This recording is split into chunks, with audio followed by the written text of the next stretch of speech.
Yo, yo, yo, yo, yo, yo. What's up? What's up? What's up? Welcome back to Let's Chop It Up. Please follow us on Facebook, YouTube, and Twitter. Please like and subscribe and also comment. Thank you for welcoming us to our first Wednesday night starting at 9 o'clock. For every Wednesday from now on, we'll be coming on at 9 o'clock, and you can chop it up with us. So, fellas, what's going on, man? How was your weekend? What's up, Rod? How was your weekend, bro? I mean, no, there ain't no weekend no more. No, I was on Sunday. I was on Sunday. I was on Memorial Day. How did that work out or something like that?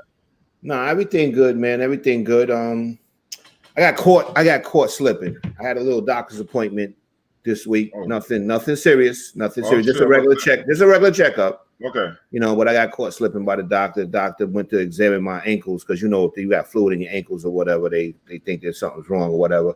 Yeah. So they pulled my pants leg up, and I didn't put no lotion on, so they caught me slipping. Yeah,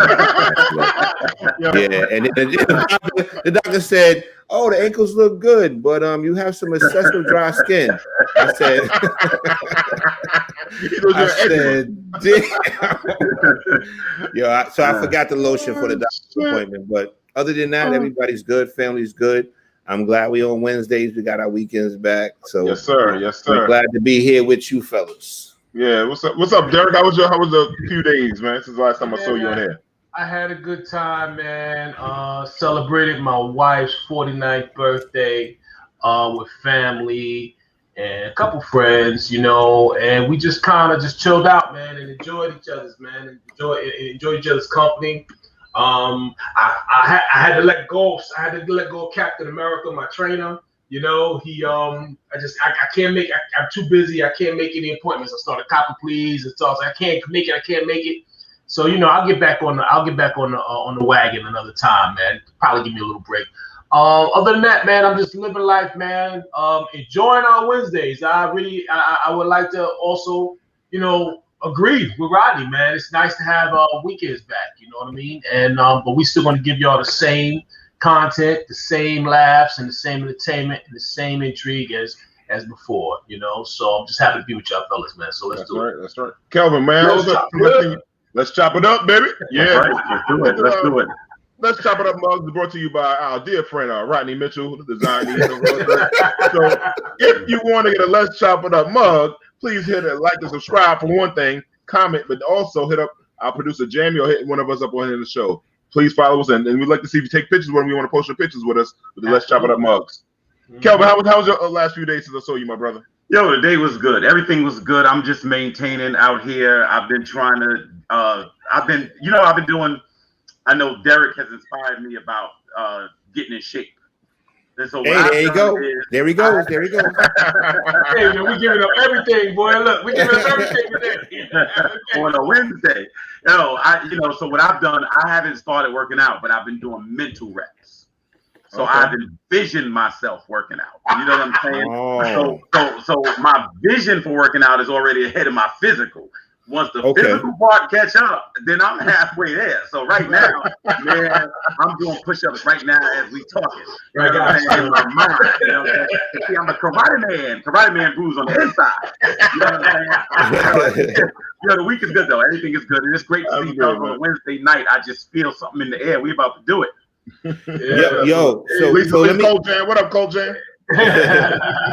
So Kelvin, you building your imagination. That's basically what you're doing. That's what I'm saying. See, my muscles are internal. You see what I'm saying? There you go. Okay. They haven't manifested themselves yet. You know what I'm saying? It's all internal. And then you get the experience. You know what I'm saying? Yeah. So right now, inside, I'm swole up. I'm cut up on the inside. You know what I'm saying? Yeah, Kelvin, you like me. I'm a slim guy in my head. So it's okay. Like, long as I feel like I identify as a slim man. Right. Yeah. You identify as a slim man. Me too, brother. Live your truth. Somebody understands. You know what I'm saying? The doctor tell me I need to lose weight. I said I'm already slim. I knew I am. How was your week, D? How was your week, man? A few days. Listen, bro, I'm with y'all, man.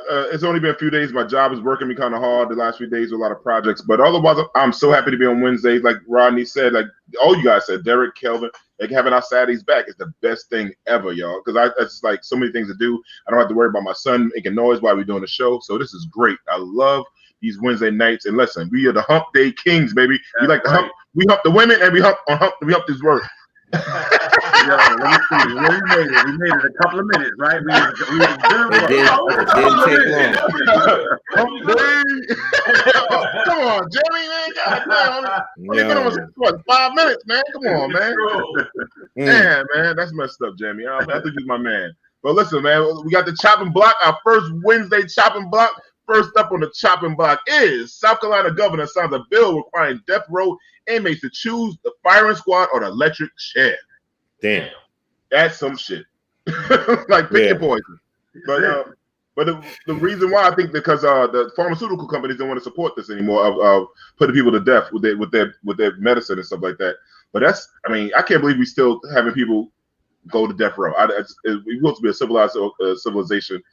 I mean, you guys' thoughts on that? I just can't believe we have the electric chair or getting shot. Is that the reason you think the pharmaceutical companies are not making it anymore? They don't. I mean, their name attached to something like this, and what do you think? Okay, let's look at it like this, right? I think the last person they killed in South Carolina was like 10 years ago. So pharmaceutical companies ain't making no money off killing one person with a drug one time every 10 years. Right. You know me, D. You know I'll be thinking about that dollar. You know what I'm saying? And that's what it all comes down to. What they're gonna make? They're gonna make this lethal injection for like basically for what 1, 2, pushing it 3 lethal injections in 10 years. They ain't making no money. They stopped making it. That's why they stopped making it. Yeah, that's resources they can push towards. Pushing towards a drug that they can just keep. Out to the world, man. Yeah. Let them be able to give the lethal injection every single day and watch them start making it again. Remember Robert Harris had that joke? He said they couldn't find nobody to kill people. He said they couldn't find nobody to pull a hand on the electric chair. Yeah, he said he'll do it. He'll do it. He said he'll do it. But I mean, even gotta go. If you were in an unfortunate position of being in that situation, what would you choose? Damn, man, don't matter. Man. That's an ill question. I'll do the firing squad, bro. To be honest with you, I'm not sitting in the chair. I used to live in South Carolina where they did this. Where they pulled. I lived around the corner from the place where they pulled the chair. Like I lived. I forgot the name of the jail. I used to pass it every day. Jamie and I lived in apartments over there, and I'd rather go with the firing squad, bro. Get it over with. I don't want to sit in the chair. And they got every time they got to say they got to check you if you're there, give you some more juice. Yeah. That's a good thing. It's not an immediate death in the electric chair, and man. You literally smell a person cooking. From what I understand. I don't want that, man. I don't want that. I think I took the conversation down. Okay, I mean, my fault. I don't want to be cooking no brothers. I know. I just, man, it's a scary time we live in. I just can't. But the South is always going backwards to me. I swear to God. Now everybody getting guns. You can go get some blow pops and buy you a 38. And, because everybody moving back to the South, so they're getting prepared. That's what it is. Yeah. I'm not with this. I used to want to go back down south. I think I'm good here in this high tax bracket of New York City. I'll take my chances in East New York. Yeah, it's nice and safe, man. Right? Yo, I'll be honest with you. The way some of the streets are, a lot of dudes is dying from the firing squad now. Yeah, we had some wild shooting in Bushwick this weekend. I mean, yesterday, not this weekend. I gotta stop thinking weekend now since we're on Wednesdays and whatnot. We gotta get ourselves together. We gotta stop killing each other. Since we're talking about down south, critical race theory will not be taught in Texas public schools after Texas GOP passes a bill 79-65 banning the subject. Thoughts, gentlemen? Texas again.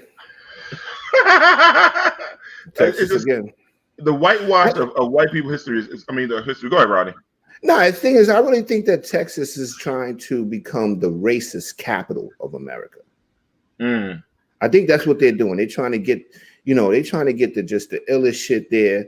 They don't want no gun regulations. They don't want no gun permits. Top 5. Yeah, no, I think they're top 3. All right, where Mississippi at? We can't front on Massachusetts. Massachusetts is the most northern South state we have. Straight races up there, man. But you saying something, right? No, I think that they're trying to erase history. You know what I'm saying? They figure if people don't teach it, then basically it'll go away, and then basically I guess they'll feel like racism is basically normal in Texas. You know what I mean? But that's what they're trying to do. I mean, history's always shown that, white America is always trying to erase some sort of history, the negative history that this country does. What's the most racist place you feel you've ever been in this country? Me? Yep. Probably north of South Carolina. That's the furthest probably I've ever been. Oh, that's the furthest you've been? Yeah, that's the furthest I've been. No, you know what? I'm sorry. I've been to Georgia. Georgia. Yeah, that's the furthest I've been. Okay. I've never been to Mississippi, and I've never been to Texas. Are you talking about reputation or actual? No, that you feel like, you know, when you were there, you just knew you wasn't in Kansas anymore. In other words, you felt the air was thick. I'm probably the wrong one to ask because I grew up in Long Island, New York, bro, and I got some experiences. You know what I mean? Like I did too, so that's a good point. So I mean, by experience, New York. I mean, when I went down south, you know, they, you know, felt how they felt, but to me, you know, they didn't say nothing to me. I didn't have to say nothing to them. That was easy. It's walking around in New York, you know, being one of the first black families in the area on the block, you know, that I, you know, in the 70s, which was a real hassle, which was a real issue. You know, but I want to speak also to critical race theory. While we on it, though, it's also like I feel as though it's beyond just just being racist. I feel like the play is to not have any critical thought regarding race whatsoever. You know what I mean? Almost like an out of sight, out of mind thing. Since critical race theory essentially teaches, like, you know, like race is sort of like a structural thing. You know, it's just part of American society. It's one of the pillars of our country. You know, we can't get rid of it. And I think that in that regard, they're just kind of trying to just take that whole conversation away. And I don't know where they're going with it. You know, it's easy to just dismiss it as say is a racist move and everything. And you know, everything I've seen, you know, it probably is. But I'm just trying to ascribe some sense of common sense to people who, you know, and people who just don't have it or something. I don't know. I'm trying to make sense of it in my own mind. You know, and we said with Boston, Boston. See, she grew up in, I grew up in the town built to keep, Well, see, my mother was from South Carolina, and she said don't go to Boston, so I know it's serious there. Let me tell you something. I drove to Alabama, played myself, drove through Mississippi at 4 a.m, and I said if I see some flashing lights behind me, I'm just gonna die. I'm not even gonna. I really felt if I saw like Mississippi burning that just come out, I was like I'm gonna die, and I cut through West Virginia for 15 minutes and got pulled over. God damn. 3 black men in a Cadillac, and we got pulled over, and they had guns drawn, and they took us out the car, and they spread us eagle. Yeah, I had the same thing done to me. I had it done in North Carolina to me. I lived in South Carolina for school, so South Carolina would say is racist as hell. Georgia, where we had I don't know if Jamie was with us. We stopped at this gas station one time, and they had the South of Ride signs, all these black people eating watermelons and shit like that. I knocked over the whole fucking count. It was the thing that hold up where you hold the deodorant on. I pushed the whole shit over. It was wild. But I don't know if Jamie was with me. I can't remember. This is a long time ago. And then and most racist spot also is Howard Beach, Queens. When I was in middle school, 1984, first time I ever got called nigga was in Howard Beach. I mean, my middle school 202 bathroom. We got chased home. And if Brad's on it, you know, people always got chased home and shit like that. So that was probably those 2-3 areas are the worst places I've ever been faced racism. Straight up. You know, D, you remember I used to work in Howard Beach. Oh yeah. Yeah. We got you got story. Remember when I tell you the story about the Con Ed man? Oh yeah. If we had more time, I'll tell you the selling story. I know we know Jamie Price, like we got to move on because I know if anybody, we might have some issues there because Jamie is living in whack ass Florida and he has some weather issues down there. So I'm just playing. Jamie, don't be mad at me. And these expressions are coming from me. I know you're about to put that up on me. Anyhow, speaking of racism and stuff like that in the South, Joe Biden went down to Oklahoma down there. It was a massacre of 107-year-old Tulsa race riots. 100 years ago, Tulsa. I don't say riots. I would say massacre. I want to say riots. That was the massacre of the people. We celebrate that yesterday. Any thoughts? Jelly, that's right. Tell them about that racist ass pizza over there. Killed Michael Griffin back in the day. Yeah. So Newport. That's it. You were officially an officer in that one. So they were racist as hell. They was racist as hell. I worked there almost 10 years. Wow. Yeah. So Anyhow, so go ahead, Derek. Yeah, I mean, regarding the Tulsa race massacre and Joe Biden, as I understand, and I don't want to piss anybody else off, but it's just interesting. He doesn't have the greatest track record regarding race itself, man. In certain circles, you know what I mean. So I find it interesting. I also see that there seems to be a lot more traction for the idea of reparations, you know, and I feel as though like the ground is being set for something regarding that. You know what I mean? It's almost like we're getting a lot. You know, we get a lot of stimulus money. Money's flying everywhere. You know, people get used to getting the stimulus checks, the unemployment bonuses, and people are kind of more comfortable with the idea of getting paid for hardship. You know, I just kind of wonder where reparations is and what the end game is regarding, with relation to the powers that be. You know, with regard to the idea of reparations. You know, because you're starting to hear all these things about Tulsa and and everything that we're going. So I'm just interested. I'm just kind of watching the skies a little bit and just got my finger in it. Testing the winds a little bit, just trying to see what it is. So, past that, it was a terrible moment in our history.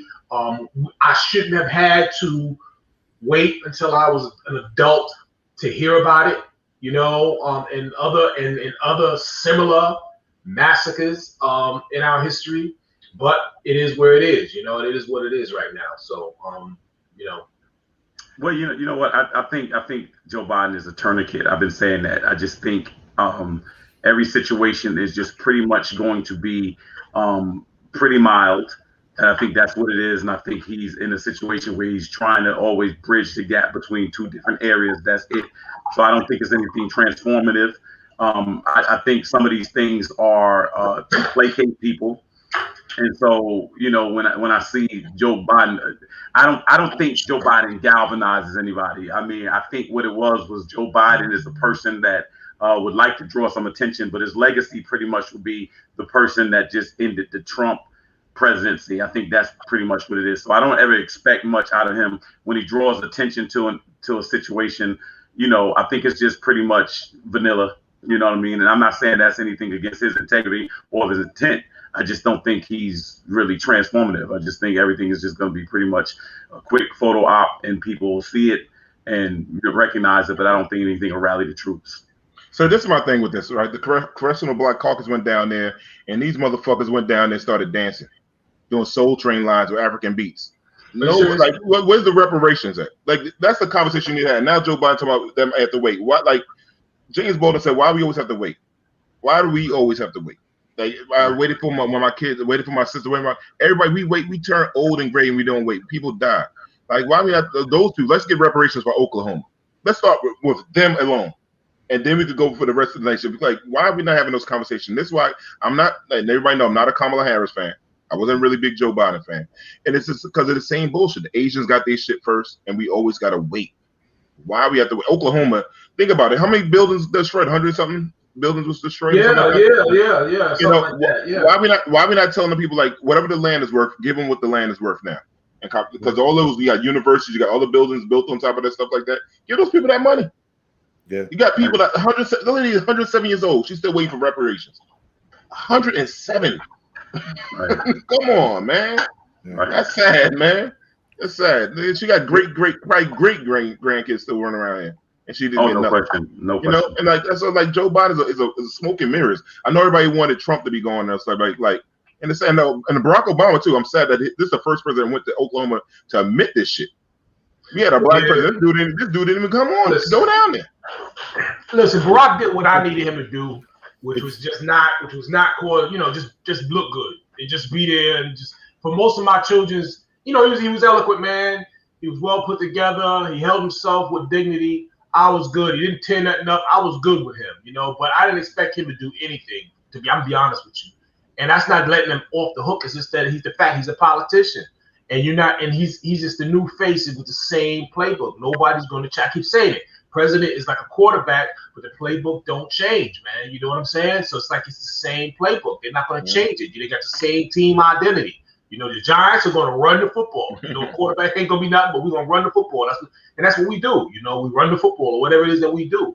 You know, all he can do is manage it. You know, and that's it. You know, maybe rearrange some furniture. Coach Jan, what is BIPOC people asking for?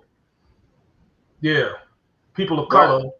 Black indigenous people of color. That's what I get. Yeah, that's what it was. I remember that. I forgot that in Black indigenous people of color. My social work class there.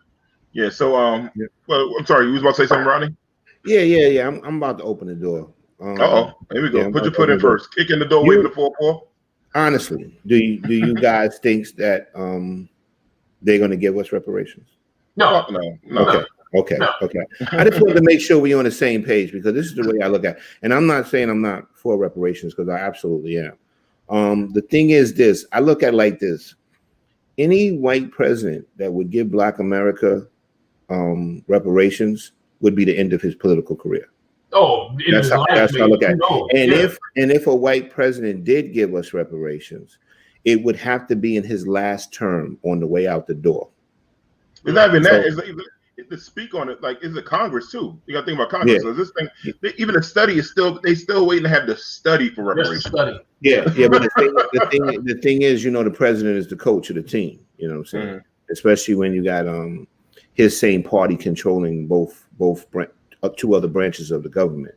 But that's just my theory on it. Like I said, even like kind of like I look at it like this, like liberal white America, they still would be pissed if they gave us reparations. Oh yeah, and that's really how I see it. Malcolm X talked about the white liberal. Malcolm X spoke about the white liberal. Yeah, they would even be mad, even though they vote Democratic or what have you. But I think they would be just as pissed as racist white America if any president or government gave us reparations. If you were a white person, just a middle class average white person, it would seem to you that we were getting preferential treatment. Correct. Right? That's just how it was. You wouldn't understand that it was to make. Look at what I think Barack had to give as part of his deal. I think he had to release some funds from Iran.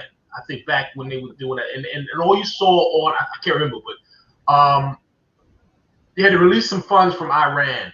And all you heard on the right was, look, he's giving them money, when they didn't understand that it was actually time to give them this money, like it was some sort of time. It was, you know what I mean? It was it's money that we held. Right, we held on to it, and he released it finally. You know what I mean? It would be like, so he was making, he was following what was already put in place. You know what I mean? So if you absolutely right. Absolutely right. What study did they do before starting giving it? You know what? You're right. It just happened. It just, but that again, that's part of something else that's going on. That we don't. But I think the thing that we have to also understand is there are certain things that you have to fight for strategically.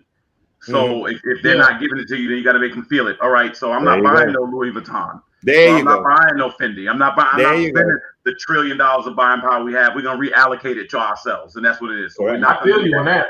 You're buying hair too. Yeah, that's it. So whatever it is. All right. Wait a minute, Rod. Wait a minute. See, now, I know what I said. You don't went too far, brother. Now I was on a roll. I was trying to get Fendi passed, and that's not gonna make it through Black Congress right now. You know what I'm saying? But it's true. It's a multi-billion-dollar industry that Black people don't own a zero. There you go. So now get your Nobody own. buys hair like we do, and like I said, they don't own none of it, and they not getting a dime of it, and you're blocked out of getting into the business of hair. You know what I'm saying? Mm-hmm. Stop buying it. Bring them to their knees, and then you'll see. If you bring those big corporations down to their knees, those big corporations have political power. So if you bring them down to their knees and they say, hey, give them what they want so they can come back and spend their money with us, you watch and see how quickly things happen. We have to learn the power of the dollar. No doubt. That's it. That's the name of the game. Don't. Why aren't we doing it? Derek, you trying to get me canceled on a Wednesday. I'm not going to say it. I'm not going to let the enemy use me. So moving on. So Ron DeSantis talking about racist shit and everything like that, but this is a little different. So Ron DeSantis signs into law for Florida banning transgenders from participating in women's sports. Oh, that's good. Yeah. You see what Brad said? Bring it up. I'm sorry, I was reading that. I didn't see what it said. He said he went to the outlets in Atlanta last weekend, and he said there still was a crazy line for Gucci outlet. Now, I'm glad he said that, right? I was in the mall a little while back, right? Went to take my daughter to the mall, and I walked past the Louis Vuitton store. The velvet rope is back out. The line is long, but pay attention when you look into the store ain't crowded. They're intentionally making you wait on that line to make it seem like it's so important. You know what I'm saying? It's a marketing strategy. Now, the thing is, I'm going to make you wait on the line to come in here and spend hundreds or maybe thousands of dollars, and you're going to still wait online. That's amazing how you get tricked like that. Yeah. Oh, no question. Right. No question. I'm not standing on the line nowhere to give my hundreds or maybe thousands of dollars to anybody. Right. And you don't have to... next time you walk by, look in the store, and you tell me if it's crowded. Right. Before we go back on Ron DeSantis, one place me and you would probably stay on line for. Okay, I'm not gonna say it. I know you're gonna say it. I'm not gonna say it. Crack a barrel, baby. Crack a barrel. I'm on that line, baby. Give them like people their money. But the thing is, I'm only giving them like $8-9 up in there because that's what pancakes for. Yeah, I'm doing that shit. Fuck that shit. I want them shit. So anyway, back to Ron DeSantis signs into law, Florida banning transgenders from participating in women's sports. Thoughts, gentlemen? About time. Okay. Broken clock is what do you say? The broken clock is right twice a day. You know what I mean? Yeah. So I mean, I'm just wondering, man, like why, like certain stuff, like where did common sense go? You know, like where did it go? You know, if we're banning PEDs, all right, why would you put a man? I should say that. Let me bring it back. Why would you do that? That's like a built-in advantage right there. You know what I mean? It's like you built in, like it's like an HGH. You know what I mean? Just built in. It just didn't make no sense. And why is it there in the first place? You know, these girls are out here. They're competing. They're trying to get scholarships to go to school and better themselves in their futures. Why would you take that away from them? Why you know what I mean? Why would you put an obstacle in front of that? You know what I mean? It's very competitive, man. You're taking somebody else's place, you know, and it's ridiculous, man. You compete with the guys. You're not good enough to compete with the guys and drop, you know? So I think it's the right thing to do. I think it is an unfair advantage. And, you know, the way I look at it is this. I'm not going to live long enough where I get all this stuff because there's certain things I'm really certain things I'm just really not even open to changing with. And this is my stance, and everybody can understand it. Whatever plumbing you come with, if it's internal, you play with the people with the internal plumbing. If it's external, you play with people with the external. If it's external, you go to the urinal. If it's internal, you go to the toilet, and that's it. So whichever way the way I look at it is the league you're in. If you pee standing up, you in that league. If you pee sitting down, you're in that league, and that's it. Now, what you do all the time? I'm about to cry, man. You ain't got to email me. You got to do nothing. This, that, and third. Matter of fact, I'm against the scroll at the bottom too. Forget the scroll for trying to get fly.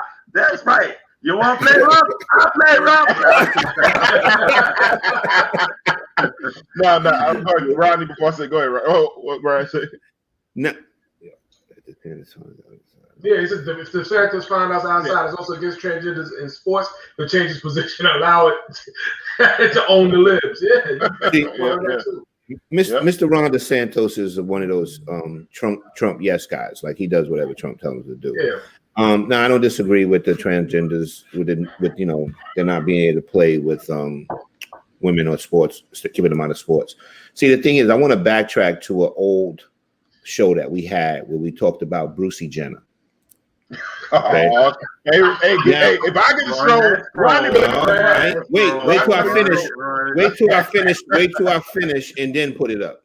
The thing is, we're going to backtrack to a show we had in the past about Brucey Jenner, right? Now, Brucey Jenner is signed on to be a Republican, and he's going to run for the governor of California, right? So now he's signed on with a party that basically is against transgenders, right?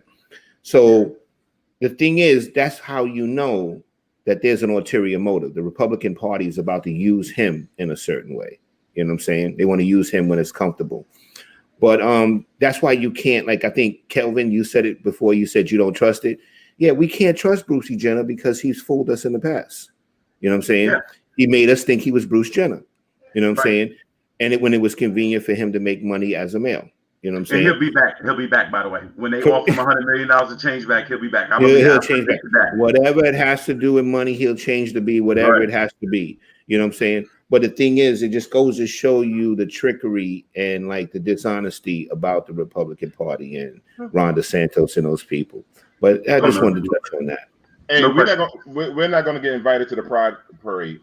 I'm gonna say this. No, we don't got no beef with the Pride Parade. I'm gonna say this though. And to me, these conversations blend. It goes back what you say about the reparations. In other words, there's a community here. There's a community here that you know not to say anything about other than praise. You cannot be objective. You cannot disagree. You cannot critique this community. That is just the bottom line. But the black community, you can do anything you want to. The black community you can talk about, they ain't even no scroll on the bottom of the black community. At the end of the day, you mention something about the transgender or gay community and people feel it is not of praise, you get criticized. And that's the reality of it. And so we've got to do the same thing. In those communities, they forced it. And that's what it is. You know, you're very, very careful. Baby girl's right. They're physically men. They're physically men. Exactly. We agree, baby girl. Yeah. It's like, because like I said before, I want my daughter in a high school match fighting an 18-year-old boy, child that was a boy and then transgendered on. That ain't gonna happen. It's not gonna happen. Because we're gonna run out on the mat. In fact, I'm coming out on the mat. I want to get into the match. Oh, we all cheating now. That's what we're doing. All right, cool. Exactly. Yeah. You know what I mean? Yeah. Where's okay? Yeah. So let's feel the mainstream. But this week, who's been trending hard is our dear sister Monique, the comedian. She went. She was talking about these young ladies and trying to just have self-wealth. Jamie, can you play the video for the people? I've been seeing it, not just at the airport. I've been seeing it at the store, at the mall. I've been seeing sisters showing up with these bonnets and headscarves and these slippers. And the question that I'm having to you, my sweet babies, when did we lose pride in representing ourselves? When did we step away of let me make sure I'm presentable when I leave my home? Let me make sure I'm representing the family I created so that if I'm out in the street, I look like I have pride in myself. And I'm not saying no full face of makeup. I'm not saying no full front lace frontal. I'm not saying none of that. All I'm saying is, could you please comb your hair? And if you don't want to comb your hair, they got enough shit out here now, baby, where you can style yourself up and look like you have pride. I'm not saying you don't have pride, but the representation that you're showing, someone would have to ask you to know that you had it. So my sweet babies, for the ones that do call me auntie, I love you for real. Even the ones that don't, I love y'all asses too. But the babies that say auntie to me, please listen to auntie. Always have pride in your representation of you. It's not to get a man. It is just your representation of you, my sweet babies. So I'm just giving y'all a warning. If I see you in the streets, in the airport, in the Walmart, and you got a bonnet on, and you got slippers on, and you looking like, what the fuck? Nikki gonna tap you and say, hey, baby girl, show you what you worth. Show you what you deserve. So all of those posts that you see celebrities putting out there saying, hey, queen, hey, queen, hey, queen, well, can we start putting it into action? So I'm asking our wiser sisters, when we see our little babies out there looking like they just don't care, and I'm not saying y'all don't, it looks like it. Can we just tap them and say, baby girl, you deserve more than what you're showing. Represent you with pride, my babies. And that may be a part of us helping our community. Because if you look like you don't give a damn, how you gonna be treated. So when I say, hey, queen, I can only say it to the sisters that it belongs to. Because a lot of us are still in queen training. So if you're in queen training, stop being fearful of taking your position. And queens don't walk around with bonnets and headscarves and slippers and pajamas. That's for the house. When you go outside, represent you, baby, like you are worthy and you deserve the title of Hey Queen. Nikki love y'all for real. And I ain't never gonna BS you. Stop wearing them damn bonnets and headscarves looking like don't nobody give a damn about you, nor do you give a damn about yourself. Cause you beautiful. So represent it. I love y'all for real, my babies. So before we comment on that, we have a special guest tonight. We don't have a female perspective because it was 4 guys, and we don't want to say that we're attacking the sisters. So tonight we have a special guest. Is my niece, my favorite niece, Miss Brittany, aka Keisha, if you're nasty. Jamie, can you bring in my niece, Brittany? Hey, am I representing with pride today? Oh, hell no, man. Hell no. Oh, my God. I don't do the bonnets in the street. You goddamn right. Well, say, don't do that, my favorite niece. Oh, man. You scared me for a second. Yo, what's up, Britt? Very good. Very funny. Very funny. Hey, guys. That was good. Hey, what's up, Rodney? So, Brittany, we want to get a female perspective on that. What do you think? Like, guys, we know we're going to say. Well, I can't know what everybody's going to say. I know what I want to say. But Brittany, your perspective on this, on the comments from Monique. Now, I don't usually side with Monique, but she is absolutely right, and it's absolutely ridiculous. The bonnets are everywhere. Okay, the Walmart. My students wear them to school, and I'd be like, "Ma'am, where you going? You can't come in this place." Like, the bonnets are getting ridiculous. The scarves, the furry slippers, it's tacky. And the biggest part is the purpose of a bonnet is to what? Sleep in it.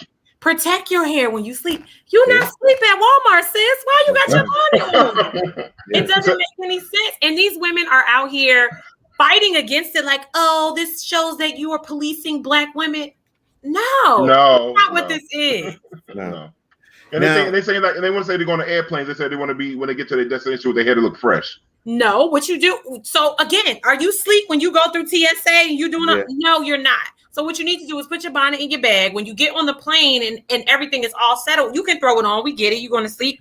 As soon as you step off that plane, take your bonnet off. It's no reason. Mm-hmm. You know what I starting to see that bonnet as? It's like the female do-rag now.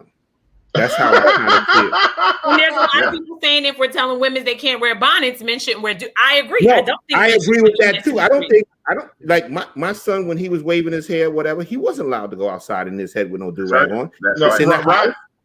And D, you can attest to that. D, no, I don't play that. The thing is, you wasn't going outside with it. You ain't going to school with it.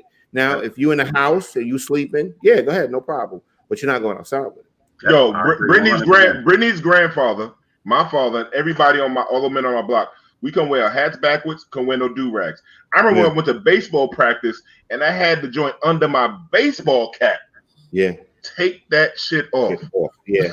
But see, you took it back to grandpa, which is a different generation where, especially the Southern generation of Blacks, they really had pride. When you stepped out the house, you never knew what was going to happen, who you were going to meet. It's like your mother said, don't wear no rip underwear because you never know what's going to happen. The police pull you over. I mean, in the accident, they got to cup you open. You want to have some good underwear on. This is the thing. People can't see that, but you just took pride in your appearance. And no one cares anymore. And it trickles down because the same moms that come up to the school cursing and yelling, they got their bonnets on. So you can't expect their kids to understand why you're telling them not to wear their bonnet. And the thing is, like she said, it best is a thing of self-pride. Just to have around yourself, like you represent your family outside. Like why you always looking like you ready to fight? You got a bonnet on. You got I don't understand the pajamas either. Like I noticed that when I started working in high school, like the early 2000s. How do you wear pajamas to school? Do you go back in bed with those same pajamas? Like it just look nasty. I always feel like when I see pajamas, you ain't take no bath. I don't even participate in pajama day at work because it's just like, you stink. I'm not going to be around you. But see, I think you guys are talking about. Effect and not cause, and there's a cause to it. And that's why everybody. I think you're dealing with a lot of people who really don't know who they are. So what they're trying to do is have somebody assign a value to it. So everybody walking around calling each other king and all the stuff like that. I mean, it sounds good, but I mean, realistically, you can call somebody whatever they want. It depends on how they feel about themselves internally. And so you have almost this herd mentality. Everybody, I know a lot of people that developed a lot of these trends from jail, with the not wearing a belt in jail, the sagging pants, and, the do-rags and all those different things. A lot of this stuff has come from, people coming home from jail and their cousins and stuff like that. Because remember, in jail, the guys would wear that a lot. And then the rappers made it very famous. It just started, escalating. And so I think when you have that, she's saying, you're worth being a queen or you're worth whatever like that. If that's not internal, if it doesn't come from the inside, it's not going to emanate or resonate outside. It's just not. And that's the issue. And somebody dropped the ball. Whoever raised this generation is definitely accomplice. Y'all gotta remember, this is a generation that was raised by crackheads, so I'm not sure how much y'all want. No, you're right. Y'all want a lot from a crackhead now. They was raised with stuff instead. You're right. You're right. If you had somebody, crackheads are not only. And I hate to say crackhead. I know we just, but if you were drug addicted in the 80s, and then you had children, you could really be a grandparent now. You know what I'm saying? And so, and then there was no connection to the South.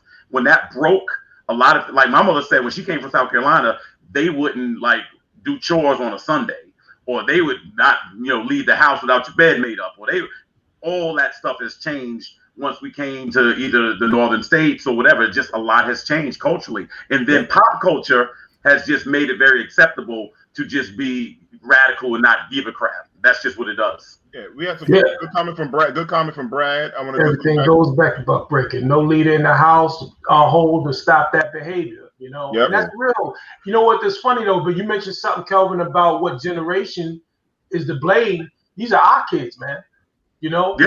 So I mean, let's look at it. So the buck stops with us. We need to maybe stop our generation, the generation that needs to really start looking at the mirror.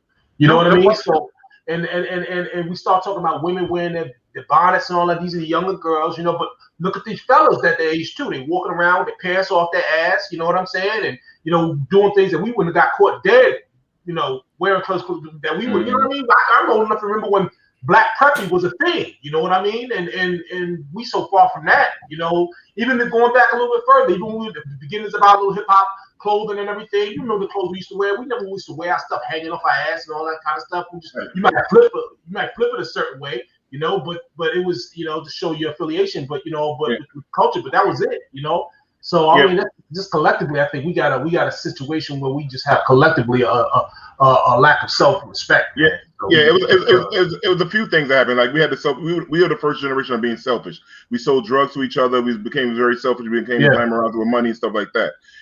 That's one thing with our generation that we did drop the ball on that. We didn't take those same dinner time lessons and bring them and give them to our offspring. That's one thing. But and I just want to do some of the comments. Somebody said about other races do wear pajamas. I did work in a mixed school. A lot of other races do wear pajamas, so that shit ain't cool. But and then we had another comment.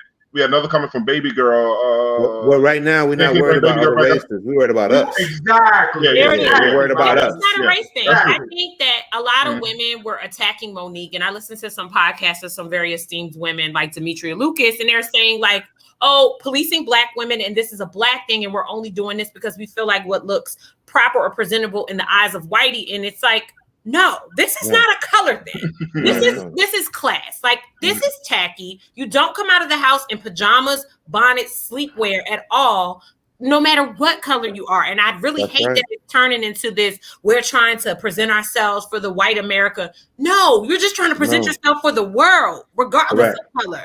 This is about self-esteem and pride. That's what this is about. Yeah. This is not about something. But they changed the narrative. They changed the narrative, Rod, to feel like anytime you critique something, that should be negative toward it. Even when Brittany's talking about policing. Nobody's talking about policing. They have a right to do it. That's the problem. So what happens is this.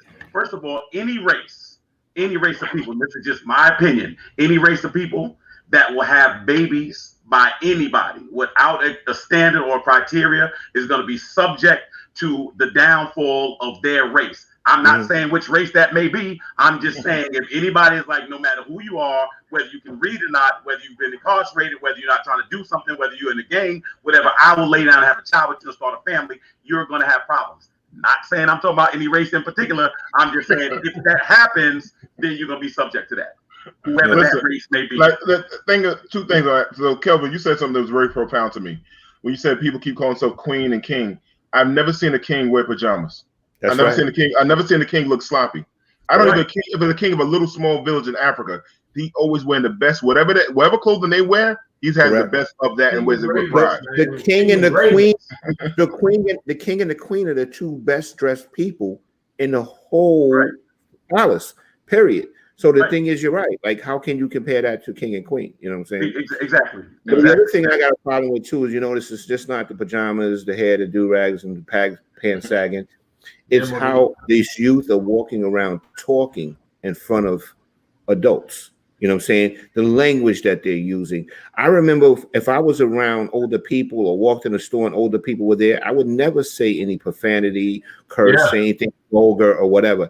They don't care. They just don't care. You know?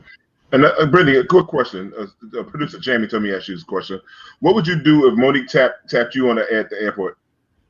She not tapping me because I was never going with a bonnet. But so what do you think? What do you think? So you think people react to Monique different in the street?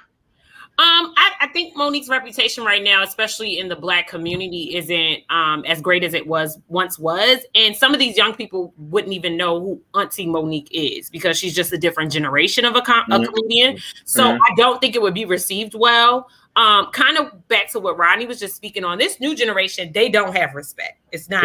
Respect is not a thing. They don't care who you are. If you're an elder, you come up to a young man and you're trying to speak to him like, correct yourself or this. They're going off on sight. So they might even assault him. Exactly. That's what I mean when they going off. You see them, they fighting in the airport already. So she's just another woman they going to fight in the airport. Well, the two airlines that fight on most of the time is Spirit and Southwest. So those things I ain't taking. I'm telling you right now. But also, Jamie, can you bring up Achilles' comment? I want to go back to that. I want to also go back to Monique's comment. Not Monique, the comedian, but yeah. Aquila. That's Aquila. Aquila. Sorry, Aquila. It's my bad, my sister. Black women cannot take criticism. I think so. I think they're ready to fight because the thing is, we listen to Big Mama and got that wisdom. These young sisters now are ready to fight. Even the young boys are ready to fight.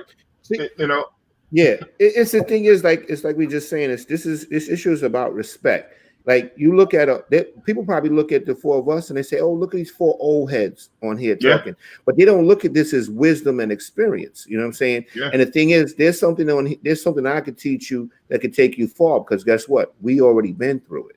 Right. We already seen it. You know what I'm saying? The thing is, us correcting you and making sure it's because we care and we want to see our people advance. But they don't see it that way. They see it as though you disrespecting them.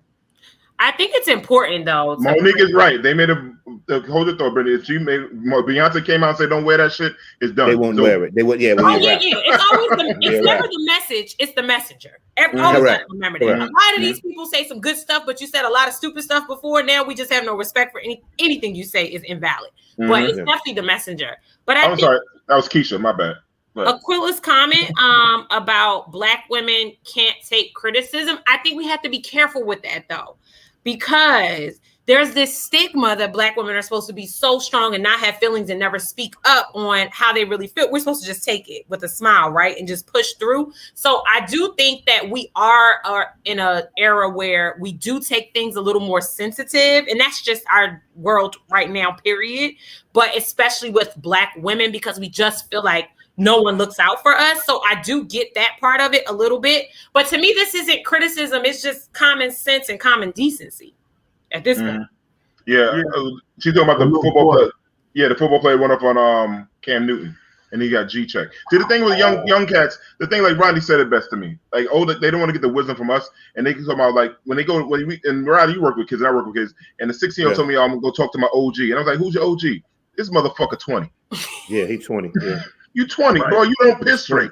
You know, right. You know what I'm saying? You don't even piss straight yet. You know what I'm saying? In other words, you got the blind leading the blind. There's absolutely no guidance, and that's the thing. So let's say this. So hypothetically, all right. So Monique makes this statement, right? Regardless if you know her as a great comedian or she old school, whatever the case is, the last thing anybody's gonna think is she genuinely cares about us. That's the last thing we're gonna check. Every other, oh, she hating, oh, she ain't young no more, oh, she this, that, and third. She don't know this, that. That's the thing, and it's never. I never forget this, and I put myself on blast. I never forget this. I was probably the first time I went to buy a suit myself. I was probably like 18 years old. And I played myself because I went to Jamaica Avenue. All right, because you could tell how old I was. Oh my God! And it was when those rayon suits was out, cheap rayon suits with different colors. I go to buy the suit, and this Arab guy is selling me the suit. A black man walks by. He does not know me. He says, "Brother, don't let them sell you that suit. That suit too small for you.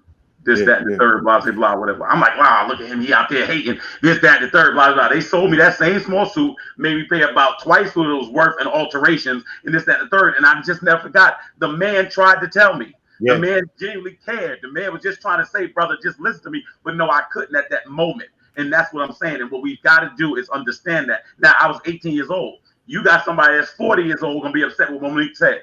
You see what I'm saying? Monique, it's not going to make a difference to her life whether you do this or not. But I agree with her 100%. Yeah.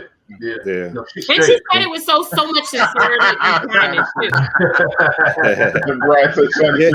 You know, it's like the piggyback off something D said. D was talking about, you know, how these young dudes see other young dudes as OGs.